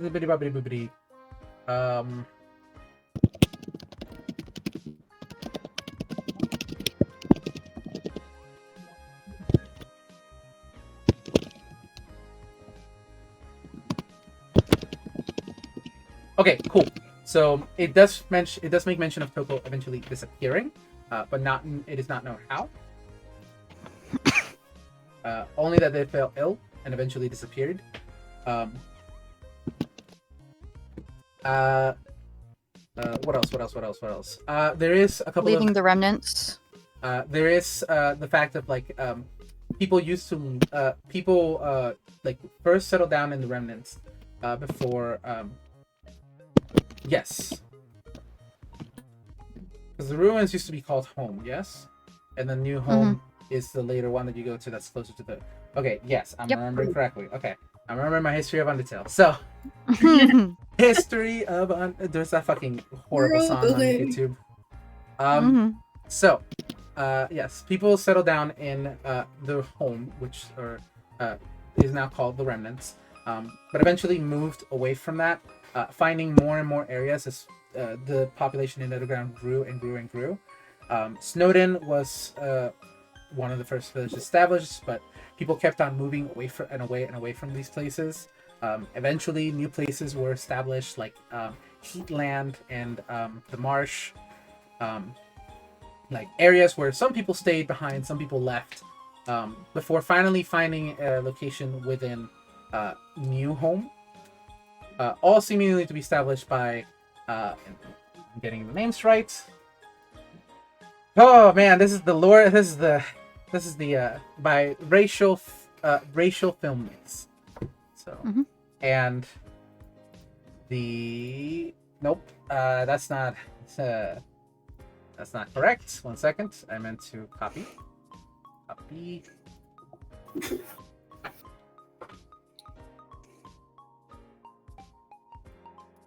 Moment. Okay. By a family of filmics, which does include racial and racial filmics. I am correct about that. Yes. God, please let me be correct about that. I'm making sure I'm correct about that. Yes. You are correct about that. Oh my goodness. Eventually joined by Tokoh. It's okay, Jade. I was also when I first made Tokoh, I was boots up Undertale. Okay. Yeah, I know, but I'm making sure I'm getting my stuff right, because anything I say will become set in stone unless I backtrack it, and I don't like backtracking. I usually just roll with the punches. But eventually, more locations were established. The core was established as a source of power in the underground. Though it doesn't say who established it. Just that it was eventually established. other things, and the reading on the core does bring your analytical side more into the magical things, but like focusing back on history, the royal scientist currently Alvis, and stuff like that. Like there's a lot more written on current history because a lot of the ancient history like is slightly older in books, and a lot of it actually you're pulling out from scrolls that people wrote instead of writing in books. Any gaps are because it's stuff that's currently being transcribed by the people described earlier. Yes, sure. Correct. That makes so much more sense. Yeah. If you played Undertale, you know the history of this place. Yeah. Apart from that, though, the only major differences is that technically no war on humanity technically ever occurred. Like actually Was declared. what I'm trying to think. Technically a war on humanity would never be declared, but then I'm like, wait, so why War on real kind? a war on real kind was never declared technically. Well, actually, it would have been. Well, okay, give me a moment. I have to think. I am so fucking because technically we changed one singular aspect about the entire story, and now I have to fucking find an excuse to. Do you want to take a short break? Yeah, Jade now, dial-up what? noises. It's time to take a short break. Wait, I do have an idea for you, so I'll send it to you. Yes, please, God. I do need to go to the bathroom anyway, so Yes, it's break time for bathroom. break time. How long? Take 10? 15. 15. 15. Okay.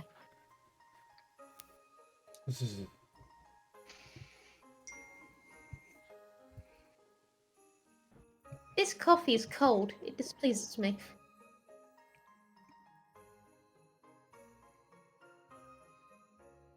It displeases you. I thought you said this pleases me. You know what? No, it brings me joy now. I'm chugging it. Okay. On a wildly different note, who wants a hat? Who wants a scarf? Who wants a coat? Inmate is getting all three of these things. This is non-negotiable. I mean, Inmate won't fight, so Good. you could literally do anything to Inmate and they will take it.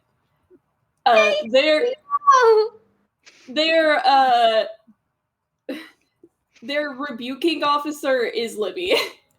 Yeah. I figured it out. If you do things, Vamp figured to it out for Libby, me. Yay! Nice. Inmate will do nothing, but you will have a Muppet to contend with. Inmate gets a bright red coat and a bright red scarf and a bright red hat with a bubble on the top. Yeah, y'all can choose what you look like, or what the coats look like. Inmate that really soft. Inmate is just sitting here. Wait, I have to find a meme again. Tokoh is also getting a coat. I know you're a ghost and can't feel the cold, but you're a child. You need to look the part. Tokoh voice, I'm literally a dog right now. When you're not a dog, then doof. God, that would be so cute though, if like there was like a dog-sized coat and you just put it on Tokoh. There are, you know what? There are the literal dog people. It is not Damn. It's not unlikely that there would be a dog coat there, and because magic, I think we could argue that it will shift between whatever Toko's forms are. We should have got Tokoh a set of those little dog booties that you get for in really cold places. to protect There are paws. mittens and gloves. Yeah. That just reminded me of the cutest greyhound I saw today and resisted kidnapping. Because it was adorable. They were so big and wonderful. You were so valid. It's literally, Libby, it was the highlight of being an ambassador when all of a sudden the dog went past. I went, ah, and the owner doubled back around so I could hop over my... I literally vaulted over a table to get on my knees and spoil this dog. Good, good. I love owners who do that. I then got to make the joke about the dog coming for their bark chiller's degree.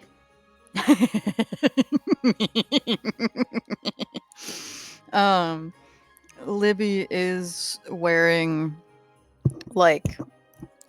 wearing clothes. God, I hope everyone is.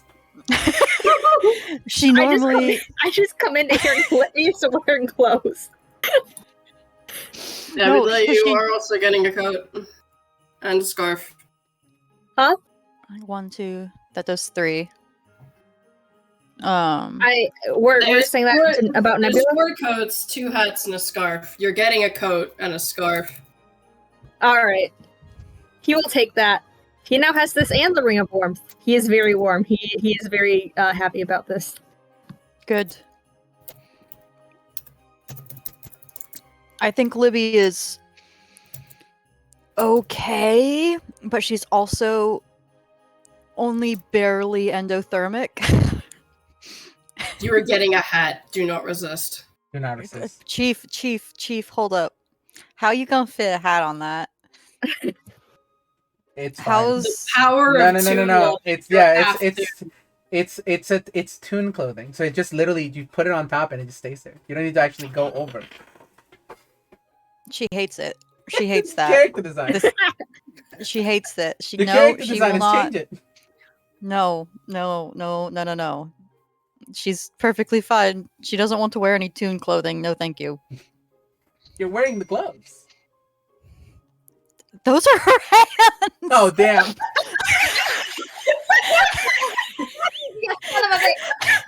That's legit just her Tell me hands. someone got that on recording. Yeah, it's on recording. I don't pause my recordings. Hell yeah. I am. Those are her hands, Chief. She's got trauma about this, actually. Damn. With people being like, "Oh, you need to share and let the other child play with your silly Toon gloves." And she's like, "No, please stop trying to rip my hands off. That hurts." So like, Oh my god! wait. So like, do you? This is the same question of like, does Sonic have gloves or? Yeah. Libby does not have gloves or feet. Her shoes and her hands are her her shoes and her gloves are her hands and feet. Alright. So, we're never letting anyone do anything to the hands or feet ever. Gala will stomp someone's Libby has not told anyone this. You are still getting a hat. You Look, getting can't resist. you getting foot massage is just like, take your shoes off. Gala, would you like a coat? Gala is literally adapted for space and she has a cloak. She's fine. That doesn't I'm answer my sorry. question. Would you That's like a a coat? hamster? What do you mean that's a fucking hamster? Hello? That's a horse! What are you talking about? The fucking this NPC in Grillby's. What do you mean it's called a punk hamster? That's a horse! Toby, shut the fuck up! Bullshit, that's a hamster. That's a fucking horse. Toby No, that's Fox, shut definitely the a hamster. fuck up. Hey, someone hurry up to the quotes channel. RJ, if you're not already doing it. What am I quoting? Punk life rejects sports. What do you mean that's a hamster? That's a fucking horse. Shut up, Toby Fox. Whatever it was that freaking Shut up, Jade Toby. just said. Also, this gives me time to actually scroll through the to the peanut gallery. What do you mean that's a hamster? That's a fucking horse. Shut up, Toby. Oh god, I think you killed our players.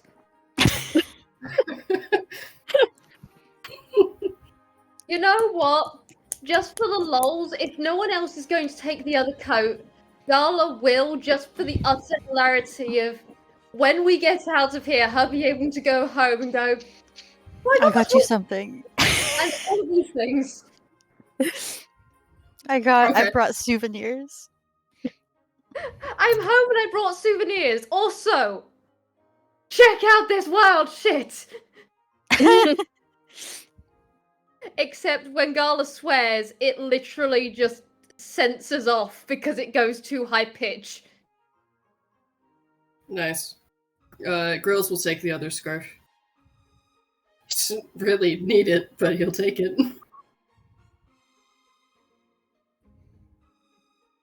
Actually, does Grilby need the coat to fit in, seeing as he's walking around in a tailored suit? I mean, it's not really a tailored suit. It's just kind of a suit. It's not even really a suit. It's slacks and a waistcoat. And he looks Wait. very fancy. What were you guys? What were you, Avi? What were you and Oatmeal going what to in? While we were in the same shop. When he Stabbing stabbed the box and throwing it over your shoulder. Oh yeah. Stabbing the box screaming. Don't worry The about box it. started screaming. I'm pretty sure it's like a reference to when Office fixes your phone.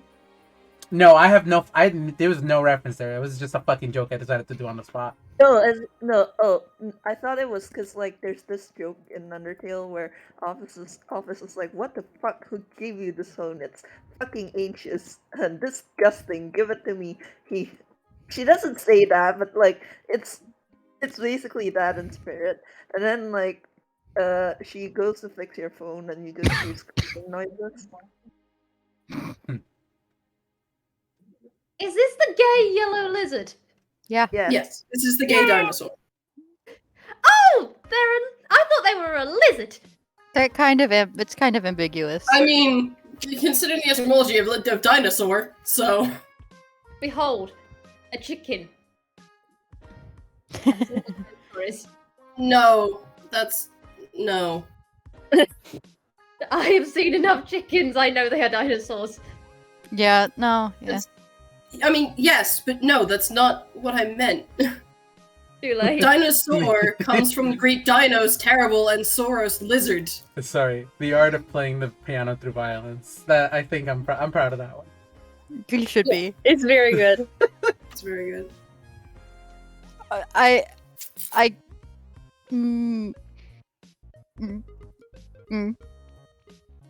God, there is a discrete and feelable temperature difference above and below my desk. What the fuck? Yeah. What's I have it above for and that below your desk? Below your desk is the computer, right? No! Below Oh. my desk is my legs! My computer is a laptop! I see. Yeah. Above my desk is toasty, below my desk is cold. I see. I found the meme I was looking for. Yes, Oh. yes. I know exactly what it is.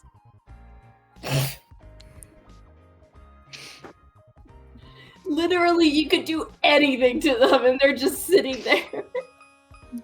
Libby will murder you though.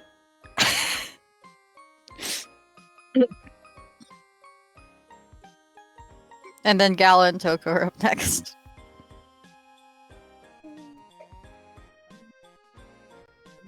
Unlock the damn health bar. Nope, there's no health bar. No! Culture. What the fuck are we doing? Yeah, I think I give you guys plenty of culture. At the very least, through the act of like, Snowbound Town in of itself is has its own little like gift giving ceremony, and the culture of like how they spread their ashes and remains. Does it talk? Did it talk about like I think like the puzzles? I think was what we were referencing Yes. initially with that culture question. Yes. I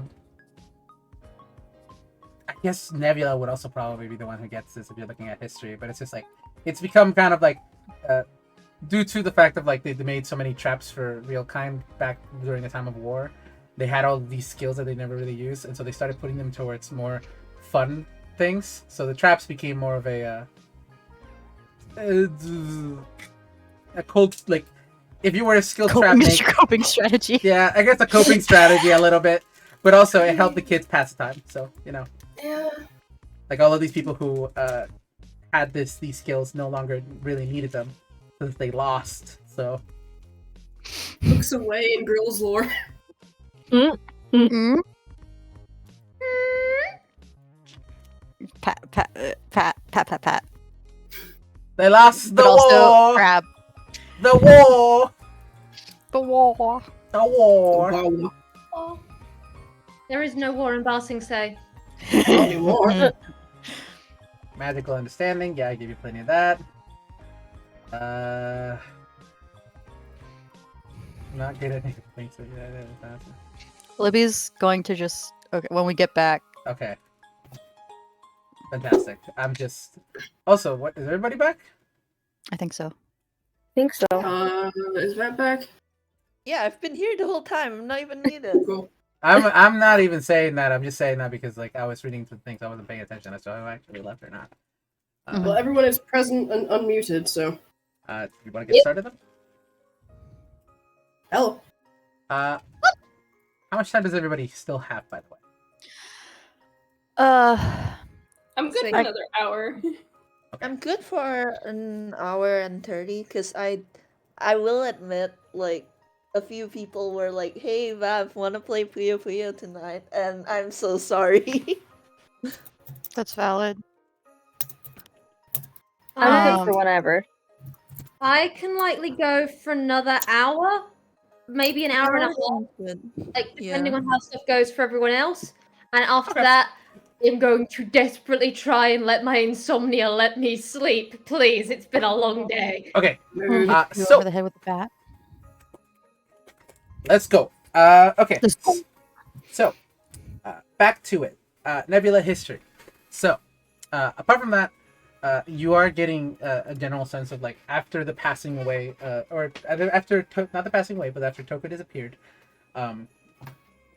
something caused a change within within racial, because it wasn't just Tokoh who disappeared, but his other child disappeared as well.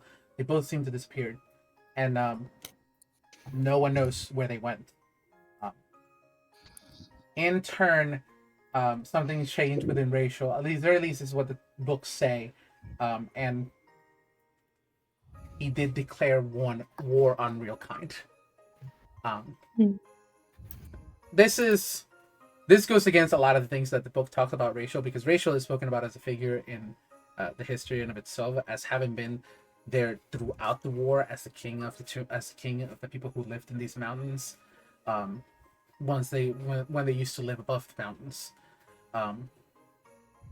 as like a kind person who you could always talk to, who had a best friend who was like who was best friend with a real kind turtle, but this was unlike him, very much unlike him. After that split, a new eventually like new home established, all of that jazz happened. A couple of more important things of history, which has been more recent, has been the establishing of like a bit of a network within the underground. Things like thanks to the advances of the core and power, things like an internet of sorts, more like an ethernet if anything. It was established within the underground with phones and stuff like that, which you did see Ba give you one. I don't know who passed it right now. I know Tokoh gave it away to someone else.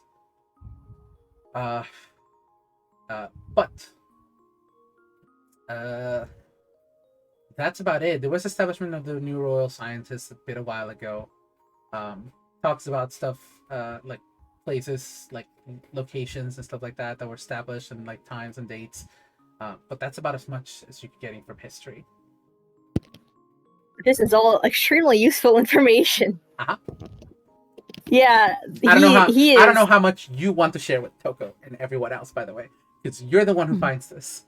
No one else was looking for it, so technically, you know. Unless Tokoh, you are going around apart from Inmate and going No, to they're staying with Inmate. Yeah. staying with Inmate. Cool. Making sure you get that information. Man, he knows that like Tokoh has issues with memory, correct? Tokoh did say that they didn't remember Ba. Yeah. So I think he's going to relay that to everyone, including Tokoh, and about Tokoh. Because Togo should remember too. Like he listen. He is trying to find his own past. So he has found the past of this other person who has memory problems. So he's like, Yeah. He wants to share that. That's what he would want. He would want someone to tell him about his past. So he's doing the same for Togo. Yeah, you tell Tokoh, and Tokoh just kind of lies down and puts their snout in their feet, because boy howdy, their death apparently messed their dad up enough that he decided to just start killing real time. Oh no. There should also be something that to be said. You had a sibling. Yeah. Well, I did tell them about Raziel. Like, Yeah. did give them a photo album, so they know that. Yeah. But it's we literally died at the same time. What the fuck happened there? Man, I'm debating whether or not Nebula would like ask if they remember what happened to them, because the thing just says they disappeared. They could try to remember. I honestly don't know how effective it would be, considering the history book has no clues in it whatsoever. If you want to, due to the fact that you are getting a bit of a little bit of more context here, I can let you roll a history check. This is a high DC, not only because it's information that is lost to you, but also it's lost to you probably because it is traumatic. And honestly, recalling it might be way fucking more difficult. Yeah, I'm gonna roll it anyway, but yeah. Holy shit! Oh my goodness! That's a 22. Well, that's not bad. I need. Okay, but it's okay. So I need you all to stop fucking scaring me with how good. Like, I'm not even fucking joking. Last Soul Fair session, like a nat 20 to do something that was like supposed to be fucking super difficult. Last LOC session, Hex rolls a fucking nat 20 to like notice a pattern in something that is very difficult to notice. I thought you rolled another nat 20. Jade, it's not another nat 20. It's not a fucking nat 20, but it is awfully close to the DC that I had set, which is 25. So. Okay. So probably wouldn't remember, which honestly, good. You do not remember at this time. God, please. We do not control the dice. Blame over it, man. That's literally the thing. Yeah, I know. We do not we do not control. I am the dice. aware. Tokoh shakes their head like, nope, they don't remember, and then kind of like goes quiet and turns over the words like the human fell ill in the history book and how they look so different from the photos in the photo album. They look like super pale and washed out and sick. Yeah. Libby doesn't like do it as to pet a dog. She does it like she's ruffling Toko's hair. And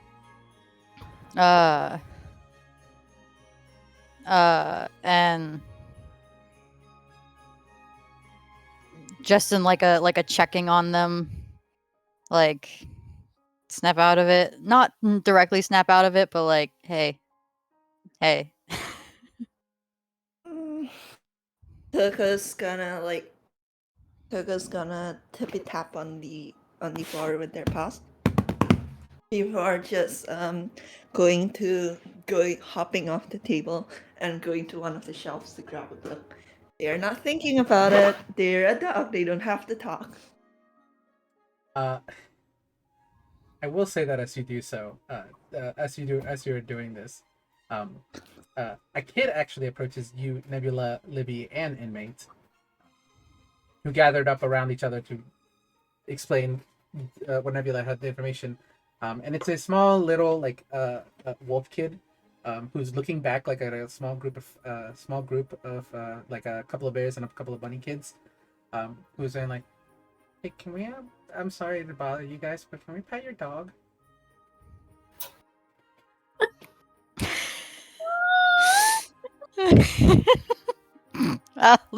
Libby does. I don't know. Can you? Inmate looks down Wait, to my Tokoh. teacher does that. May we pet your dog? Inmate looks down at Tokoh. Roll persuasion for me, Jade. I'm rolling persuasion. Okay, sure. Yeah. One second. I'm putting the DC at 15 because they are just fresh shot of something. No, that's all right. There's a little. This will be just a d20, and I'll add this because this is just a kid. I'll just add a +1, because it's a 13. Aw, that's so close. But Tokoh gives a little huff before trotting away. I think that is a no. That's okay. It's okay. Thank you. And then he goes back and says like, "Sorry guys, they said no." Actually, how long has it been since Tokoh Wild Shape? Wild Shapes only last 2 hours. I'd probably You did say like, 2 hours for research. Yeah, this research has taken a while. So honestly, as this is happening, I'll say that as you're going to grab the book, you change back. It's amazing. Like the kids are just like flabbergasted. Tokoh's still like not very used to being visible when in human form, and who is suddenly keenly remembering that they look very much like a real-time human. When they say it's a person, by the way, they mean like the general term of like Yeah, people. but they You know still what I mean? freeze. Yeah. They still freeze because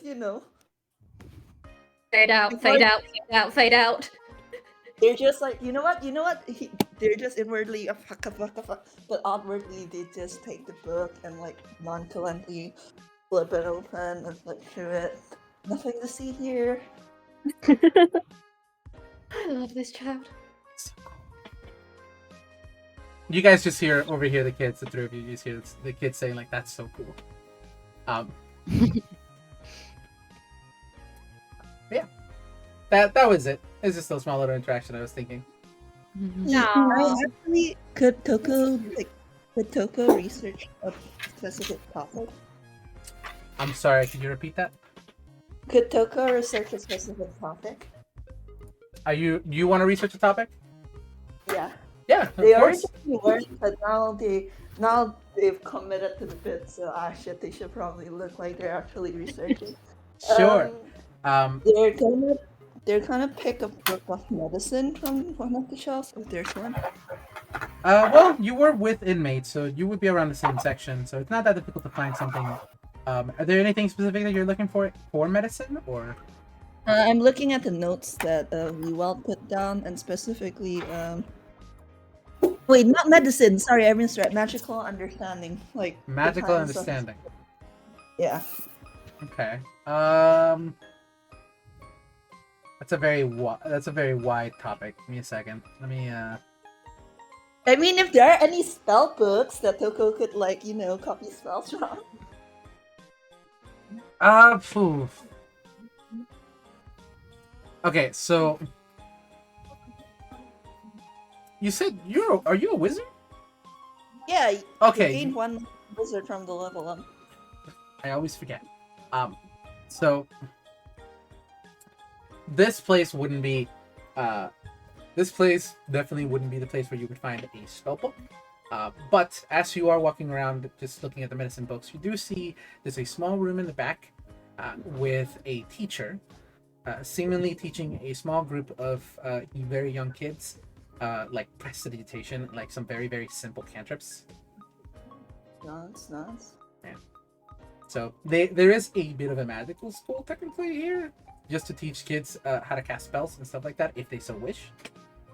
But you also get the idea that this library also functions as a small school for the small amount of children that do live here.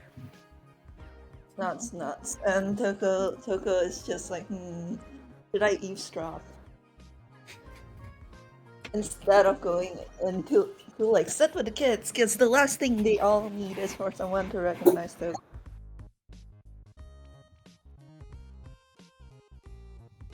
Yeah, I don't think they're gonna eavesdrop. It's not worth it for just cantrips. They're probably just gonna look for books on magic if there are any. Okay. I will say there's some general books on like the theory of magic and stuff like that, and how it interacts with the underground's weird area of magic. What are the other three doing while you're doing this? And after that, we're going to get to everybody meeting up together. I'm looking at Libby, Inmate, and Nebula. I think Inmate is going to tell them about the whole thing with Toons turning into dust when they die. Because, yikes, that's something they probably should be aware of. Yeah. At least it is to them, because they are a doctor TM. Mm-hmm. There's also the question of then what happens with half-toons. Yeah. That's a good question, ain't it? Libby's face scrunches up at the thought. Only half of you turns to ash. The rest is in the family dead guy. I have an idea. The tunish bits become dust. Mm-hmm. No, I have an idea. Don't worry. If it ever does Cool. occur, if it ever does occur, and it can occur. Cool, Yeah. thanks. Yeah, cool. I mean, technically it has occurred Yeah. because they have reset multiple times during the yes, fall. it has. But you guys, it was way too fucking dark to be able to see each other. So yeah. Mhm. Oh, Libby pulled people down. Wait, am I the only person in the party with dark vision? No, Tokoh has it too. Libby's going to say something, but she was kind of waiting for the rest of the folks to get here. She is keeping an eye. When Tokoh walked off, actually,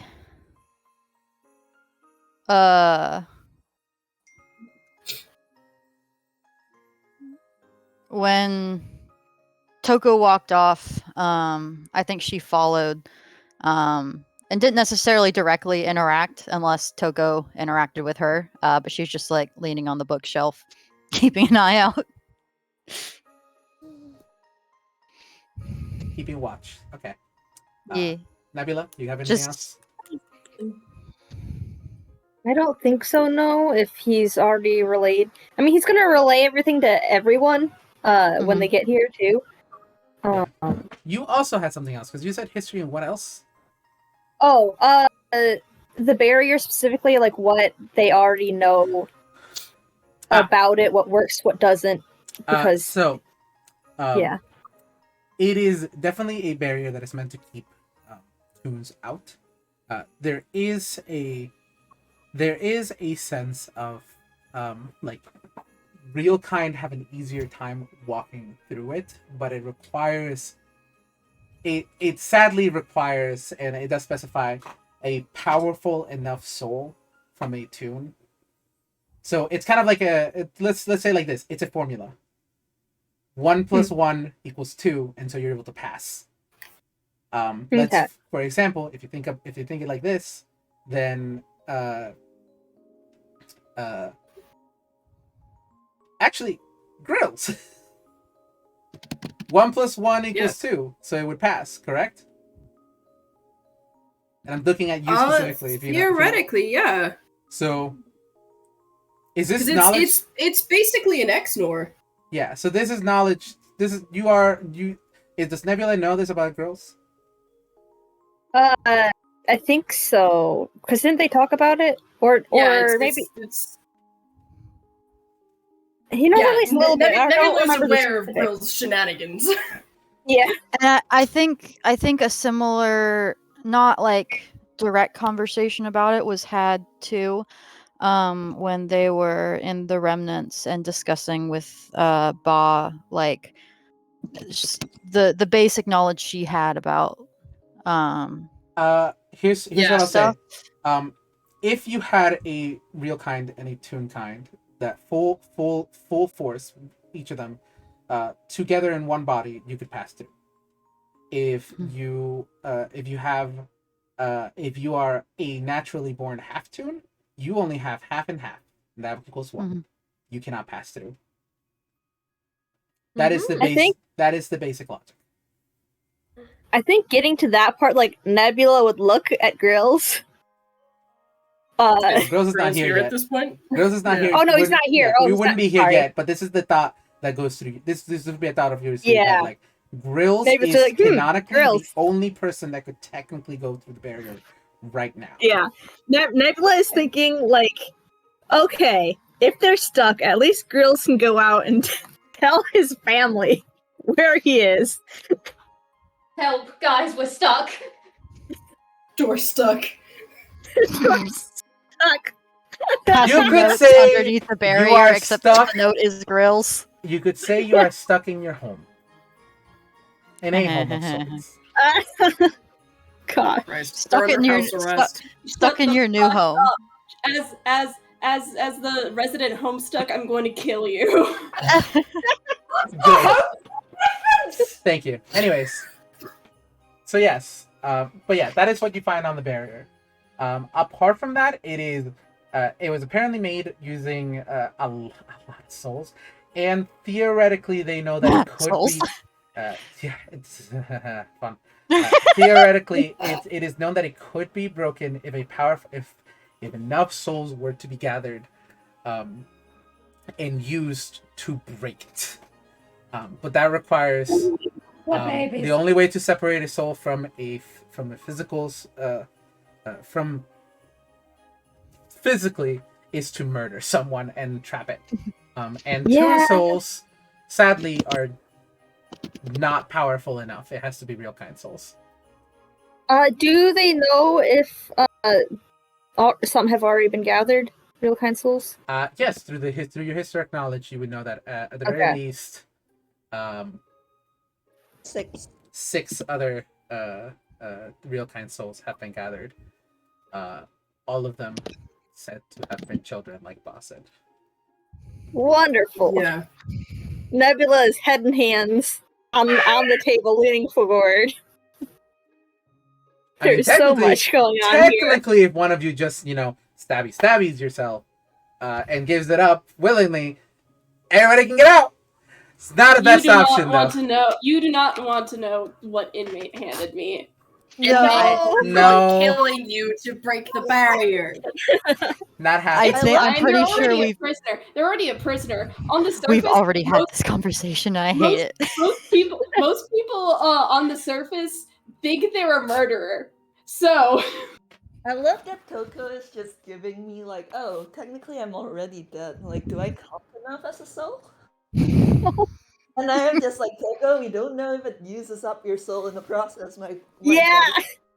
Alright, Gala is making sure every one of you chuckle fucks goes to therapy the moment we get up. It is at this point, I will say, that the two of you arrive, Grills and Gala. Nebula, head in the hands, head on the desk. Yeah, Inmate, pretty much. reading books. Libby and the kid nowhere to be found. They're here somewhere. Is everything alright, Nebula? Nebula just like sighs. There's so much. Gosh.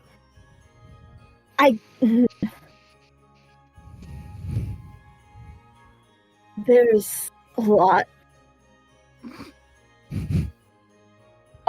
I think he does give a quick recap on what he has learned. Probably everything that he's figured out that he thinks is important. And he will look directly at Grills when he mentions the combination of the Toon and real kind soul being able to pass through the barrier.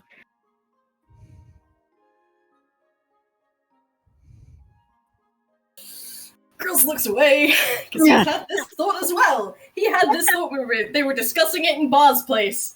Mm-hmm. He suspected he might be able to pass through when the others couldn't. Oh, that's the job Well, of a now- scout, right? To go ahead. Fuck you! Ooh. Art Rough. emoji.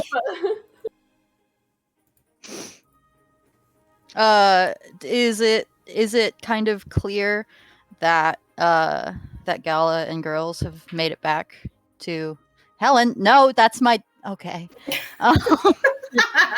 Okay, that's fine. Is it with Libby and Tokoh kind of just sequestered away in the shelves? Is it clear to them that like, oh, the rest of the people? Well, Nebula's talking. Yeah. I don't think And the he- library he- is that he- big. About everything that he's already told everyone, so Mhm. there are new people that he's talking to. Mhm. And Girls is also spoken, so. Yeah. Mhm. He's also fairly soft spoken, so. Libby looks towards Tokoh and is like, "You ready to go back, kid?" Or Tokoh, what is Tokoh finding out in this book?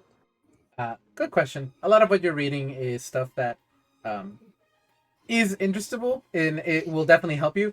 But I like to think of it if you're going into wizardry, you're kind of like you're always doing a little bit of research everywhere. A lot of it is just magical theory, stuff like that, things that you will have to know eventually, research more in depth, but nothing in particular to in the underground. Yeah, no, that's about it. I'm sorry. Tokoh, can Tokoh go to the shelf and pick out like the thickest relevant book that might be helpful later that they haven't read yet? Roll Does me Tokoh have- one investigation check. Tokoh, does Tokoh have a library card? Are we going to have to make a library card while we're here? Yes, but that's beside the point. Support your local libraries. I need support your to local libraries. We don't have a fixed address. We don't even You have don't need post. you don't need a fixed address for this card.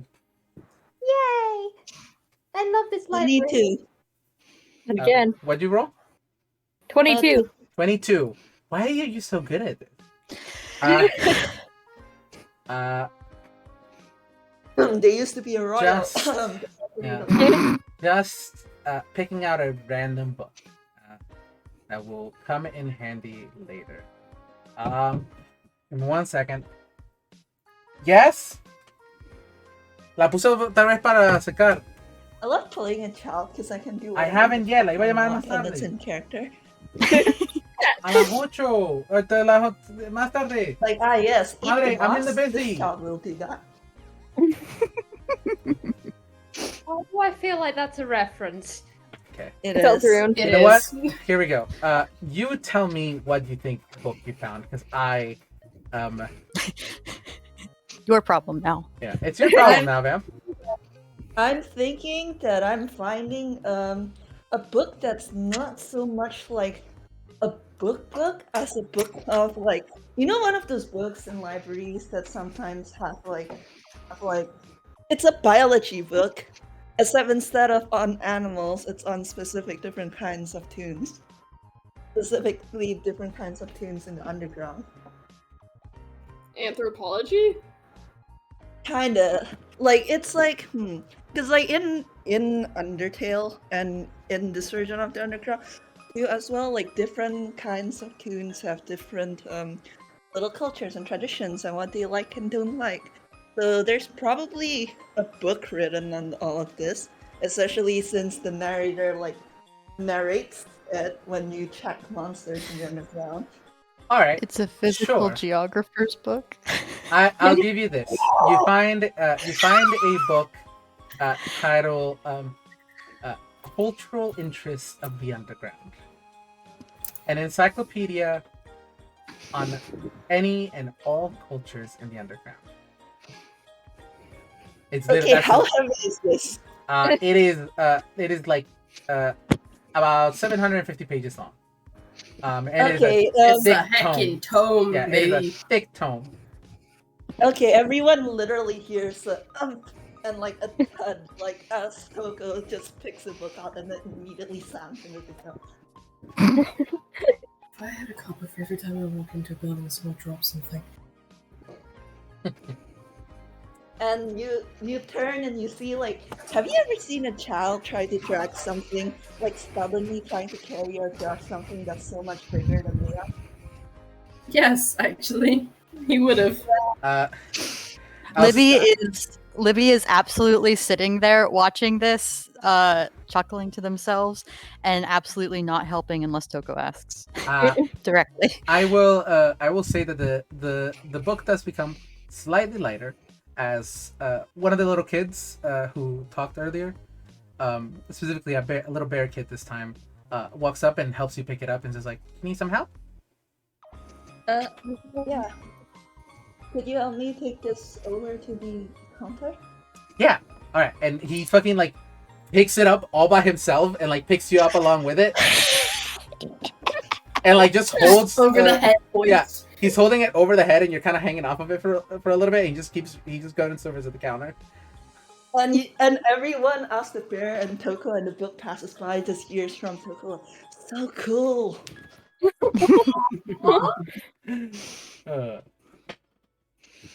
And then you get dropped off at the desk, at the front desk. I'd like to borrow this book. This one's a big read. Yeah, and I'm super duper smart. You're like really leaning into the kid aspect here. All right. I fucking love them. Do you have a library card? Oh, not yet. You think you can make me one? Yes, we can definitely make you one. Now, and you see her grab a little card in the pen from the back and just like, just write down your name on here, and then you just sign it, and we'll just register in the system, okay? Okay. Tokoh is thinking to themselves, they probably shouldn't write their actual name. So they write down Kara Undertale.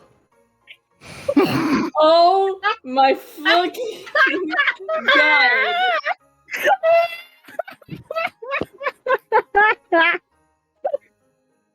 That's wonderful. Amazing. I'm Wonderful. leaving. I'm Lovely. leaving right now. Bye. Bye. So, Actually, Albie, get back here. There you go. Okay. Come here. So, you get the card's taken away. The card is grabbed back. You see, it just swipes it across the little computer. She types down the Kara Undertale on it, and it's just like, all right, you're in. Thanks. How long do I have before I gotta bring it back? You do have 2 weeks. 2 weeks. I'm sure I can finish it in that time. Thanks. You can always renew it. Yeah, I'll remember that. Okay. And they, It's a because good thing we Tokoh have- has not learned their lesson, they try to lift the book again and then just topple over backwards. They don't fall over completely because Libby's there, and just one hand holds up the book, and does not have eyebrows to raise, but is looking at the child. It's like, is- mm-hmm. This is the surprise tool that's going to help us later. Sure. Where you want it? Could you just hold it with one hand? I don't have. They have like. They kind of like gesture themselves. Like the only thing they have on them is a little bag that's not gonna fit a tome. You have a bag of holding, right? No, it's just a normal bag. You just allowed me to put 5 slices of pie in it. Okay. It's a ghost bag. It's full Um, It's a of good. pie. It's full of pie. I thought it was a bag of holding. All right. Well, Put should books say, in a bag.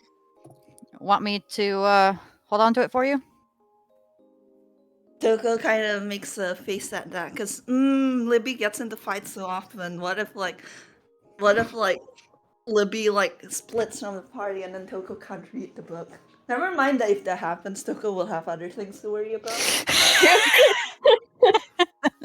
Priorities. It's a child's priorities. Yeah. Valid. Tokoh's just like, can we like, what if we put straps on it? Could I like carry it like a backpack? This is funny. Yes. Do you have rope? Yeah. Okay. And they kind of like wait for Libby to make it a backpack. She does not make it a backpack right now. She picks it up with the one hand, like the child asked, and walks it back to the table where everyone else is. And under the table, she pulls out the extra 30 feet of rope that she got from the room, the room in the remnants, and she starts doing stuff. Nebula's just gonna watch to see how well this works. All I'm imagining is this. Hold on, I'm putting it in the peanut gallery. Christ. Also, by the way, because I never actually sent a picture of the item, but here is the description for Fable's End. So that way you have that. Okay. As Libby gets up to the table, and I guess like everyone else's chatter as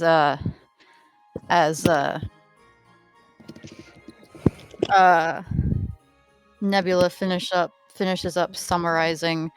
Nebula and Doc finish up summarizing why this is really fucked. It's really fucked. It's really fucked. As Libby's tying like straps on the book, she says, so fighting's fucked too. Does not elaborate yet. How so? Tokoh is just like, Libby, come on, make the backpack. I am. Make it faster. Do you want to tie these? Do you want to do it? Tokoh pouts. That's what I thought. Nebula did ask Libby how so about the fighting. She waves her hand around distractedly, and kind of points at some books that she was flipping through. She's like, the darkness bullshit, whatever. You can't tell. You can't read your enemies. It's some sort of locked system. It's fucked. That's right. We weren't able to tell like if we were damaging Ba. No, you wouldn't. Yeah. You weren't able to tell like how much damage you actually did. Yeah. So Inmate's just gonna be like, that is right. I could not tell how Bob was doing health-wise during that battle.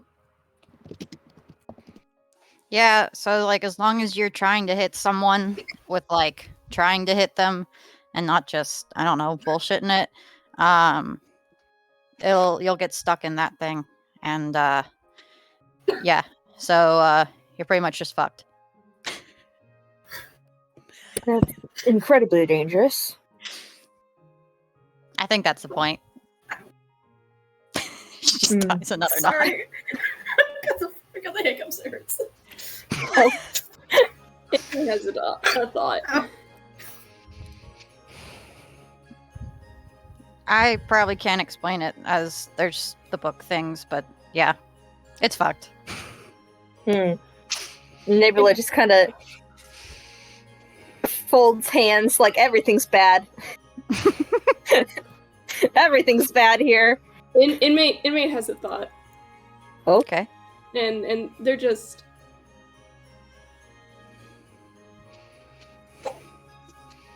No matter what, it seems that those who created the barrier here and the rules that go along with it, Definitely seems that they were trying to paint the Toons that live here in a bad light, no matter what they tried to do.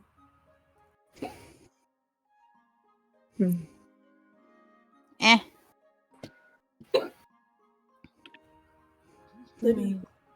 Hmm? They're just as much as prisoners as I am.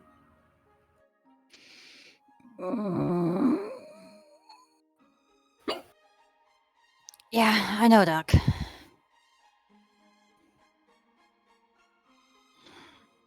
You do hear a like a large sigh coming in from behind a lot of you, like someone sitting on a chair just reading a book, who happens to have overheard your conversation, just says like, "Oh, yeah, that's life in the underground, though."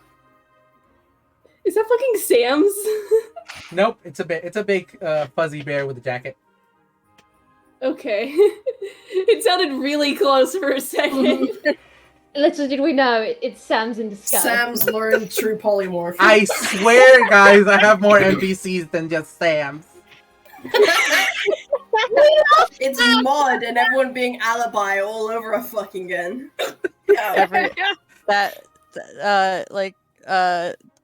Undertoons theory. Does everyone is Sam's? We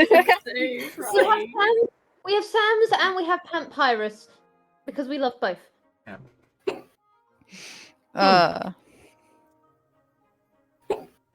Libby doesn't respond. She's just it's not surprising to her, honestly. Mm. You get that vibe. Sorry, I don't mean to. Oh,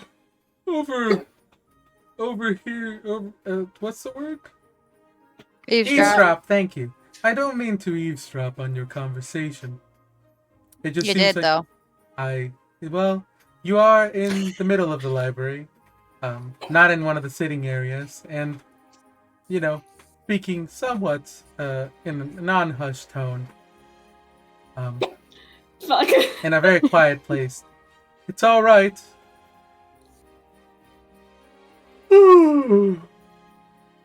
Not much goes on down here anyways, so it's good to have some folks come around. Hey, mister. Yes? There's 6 real kind souls already, right? That's what the boss says. How many more? I think just one, if I remember correctly. Oh. Does everyone know that? I'm sorry? Does everyone know that? I mean, if you keep up with politics, yeah. Thank God! Thank God! Alright, I'm saying here and now, Gala is putting a hand on Matey's shoulder. Thank you, And- Gala. Matey, I think you can figure out between the lines of Gala has figured out her people's shit, and she's giving every one of you a very measured look. Libby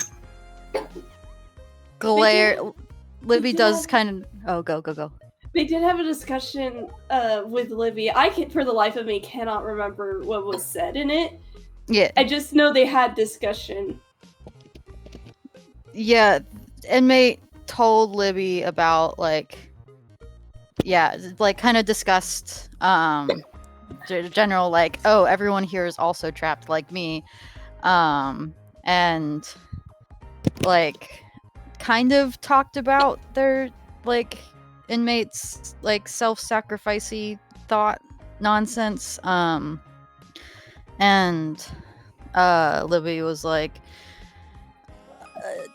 basically there's agreement that Inmate won't do anything without discussing it with everyone else first, and Libby was also I don't want to take away another, you already are so this is not her words, but it's the thing, they're already so like have so much of their agency removed, Libby refuses to outright take this option away from them. But they're going to make it clear. She's going to make it clear that she doesn't like it. But whatever Inmate chooses, she will support. And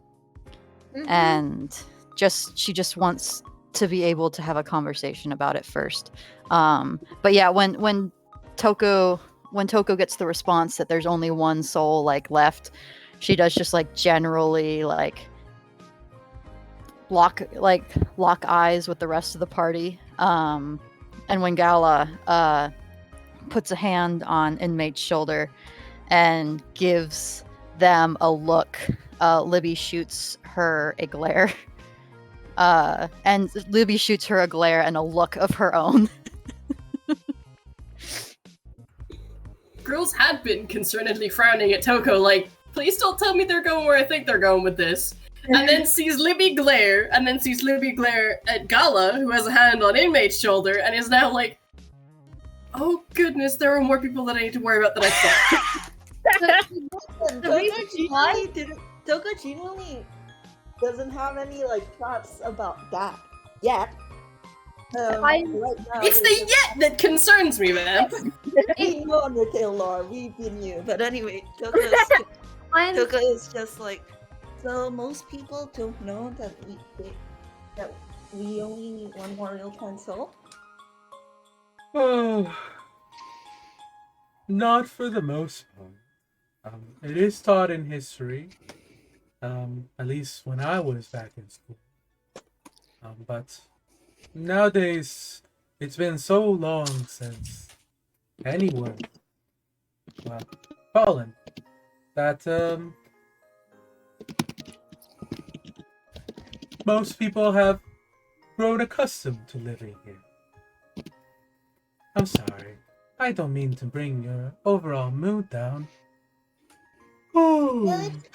That's a lot of help, mister. Tokoh kind of like taps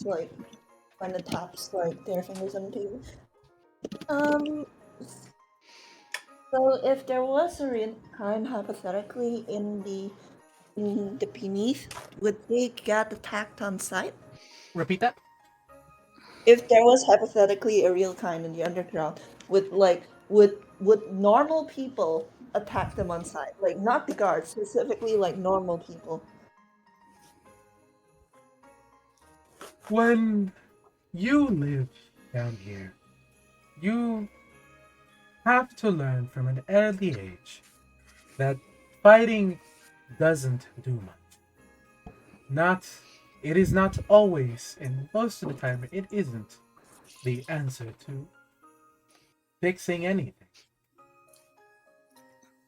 Most of us have come to internalize that and learned it. So, in a sense, yes. But there are those who are trained. We have the dog guard here, who is specifically supposed to be on the lookout for any real kind that may fall down, and are experts in tracking.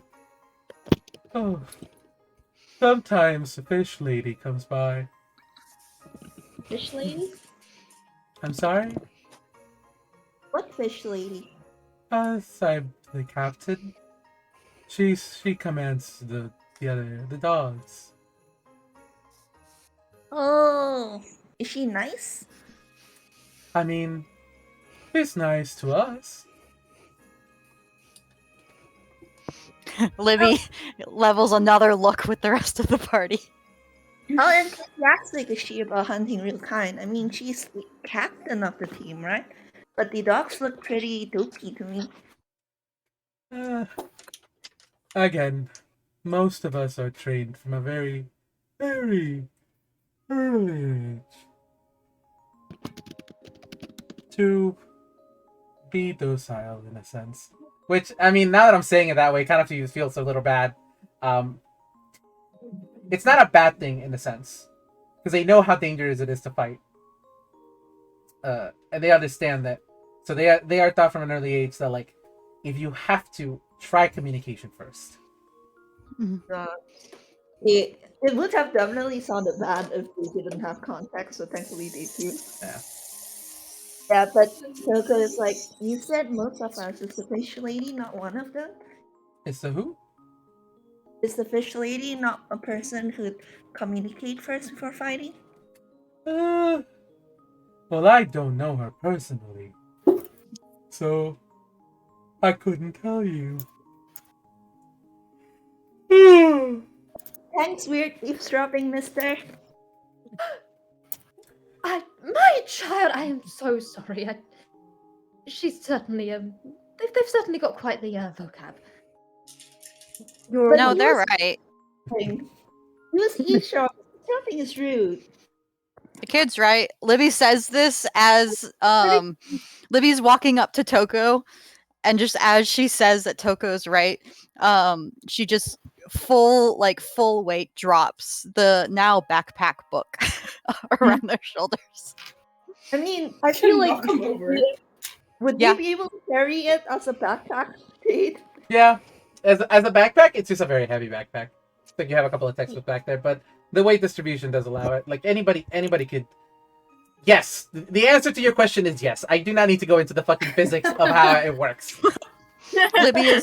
Libby is specifically putting it on Tokoh in a way that would potentially unbalance and or knock them over.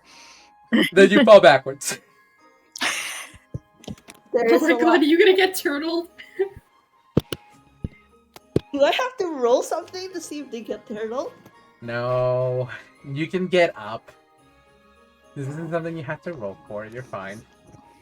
That's fine. They manage to get up. They do turtle a little bit. Yes. But they glare at Libby and stomp very noisily to Inmate. Inmate is still their favorite. Inmate pats their head. I'm not a dog anymore. In that case, they just put a hand on their shoulder to make sure they're balanced with the book. It's a very big book, but Tokoh is carrying it. They're not putting it down. It's a point of pride now. I will say, Gala will temporarily let go of Matey's shoulder for a second after she did have a quick whispered moment with Matey, and she's just gonna go, I am sorry, she was I've temporarily forgotten Toko's pronouns. I do apologize. They them. Thank you. I don't know where she came from. But very much they were right in the eavesdropping, but you have been incredibly enlightening for them. We do promote them asking questions, and it is always good to find out answers. I guess I do have a question of my own. We're from out of the area. It is always interesting to learn about how people link. And after all, you are from around here. Do you know anyone that this captain is friends with around here? Oh, I know she hangs out with the skeletons. Particularly the tall one. Oh, we can go on the date with Pyrus. Wait. I want to know what your leap of logic is, going from oh, you gotta figure out about this fish lady. Let's go on a date. Sam said, I suspect Pyrus has probably invited the other two over to our house for dinner. Yeah, but I I'm don't not really gonna care. do it. Come if you want. How did you get date from that? Tokoh logic right now is they're playing the baby child. So when everyone gives them looks, they're like, yeah, he invited us to dinner with spaghetti. It's a date. It's Lasagna. And also Sam's didn't say that. You weren't part of that conversation, beloved. You didn't hear about the lasagna, but you did hear that Prince Pyrus is probably inviting the other two to dinner. Yeah, okay. In that case, revising that, they're inviting you two to a private dinner. It's a date. I don't think that's how that works. You gotta dress up even fancier. Friendly reminder that in Tokoh. Undertale, the narration options for the roleplay date with Office and Undyne is like, then you smooch her with heart-like emojis. Tokoh would I love no. to imagine. I love Tokoh intentionally interpreting everything as romantic because she doesn't want Gala to start romancing her mom. Yeah.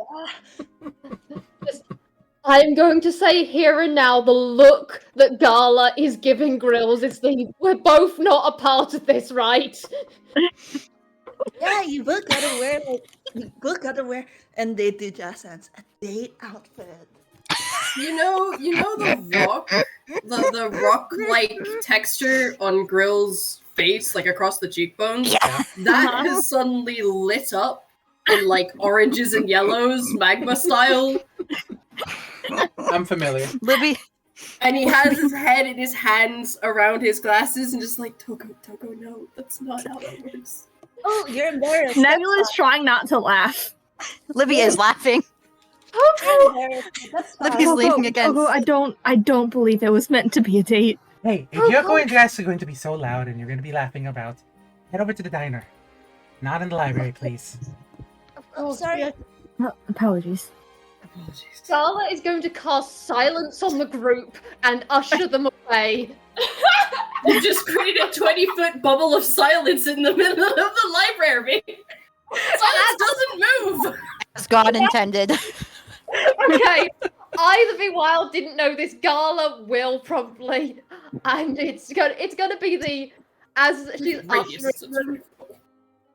she's ushering. It's as soon as they're like going along, leading to the dining area, just like straight path to it. Cast a 20-foot within that. Just usher, let them get out their laughter there, and then get them to the dining. She does sign an apology. It's a fucking 40 foot across bubble because it's 20-foot radius. You're just casting that in the middle of town. There's a lot of questioning looks by the people who pass by that. You know what? Fuck it. Yes, because this group is going to be laughing for a while, and we don't want everyone interrupted. I think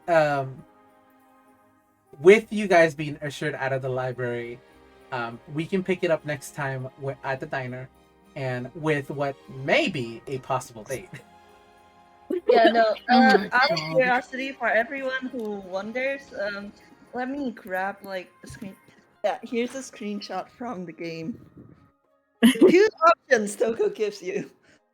God. So, By the by, everyone is getting their coats and hats and scarves. Yeah. Also, I would like for one of the things of the last thing that Gala says before casting silence is once again, I'm gay. Silences everyone. Exactly. Oh. That is that there is a prayer hands pointing at Tokoh, not using their name because she is smart about that, but at the same time, very much the I'm gay cast silence. Inmate is just standing here. with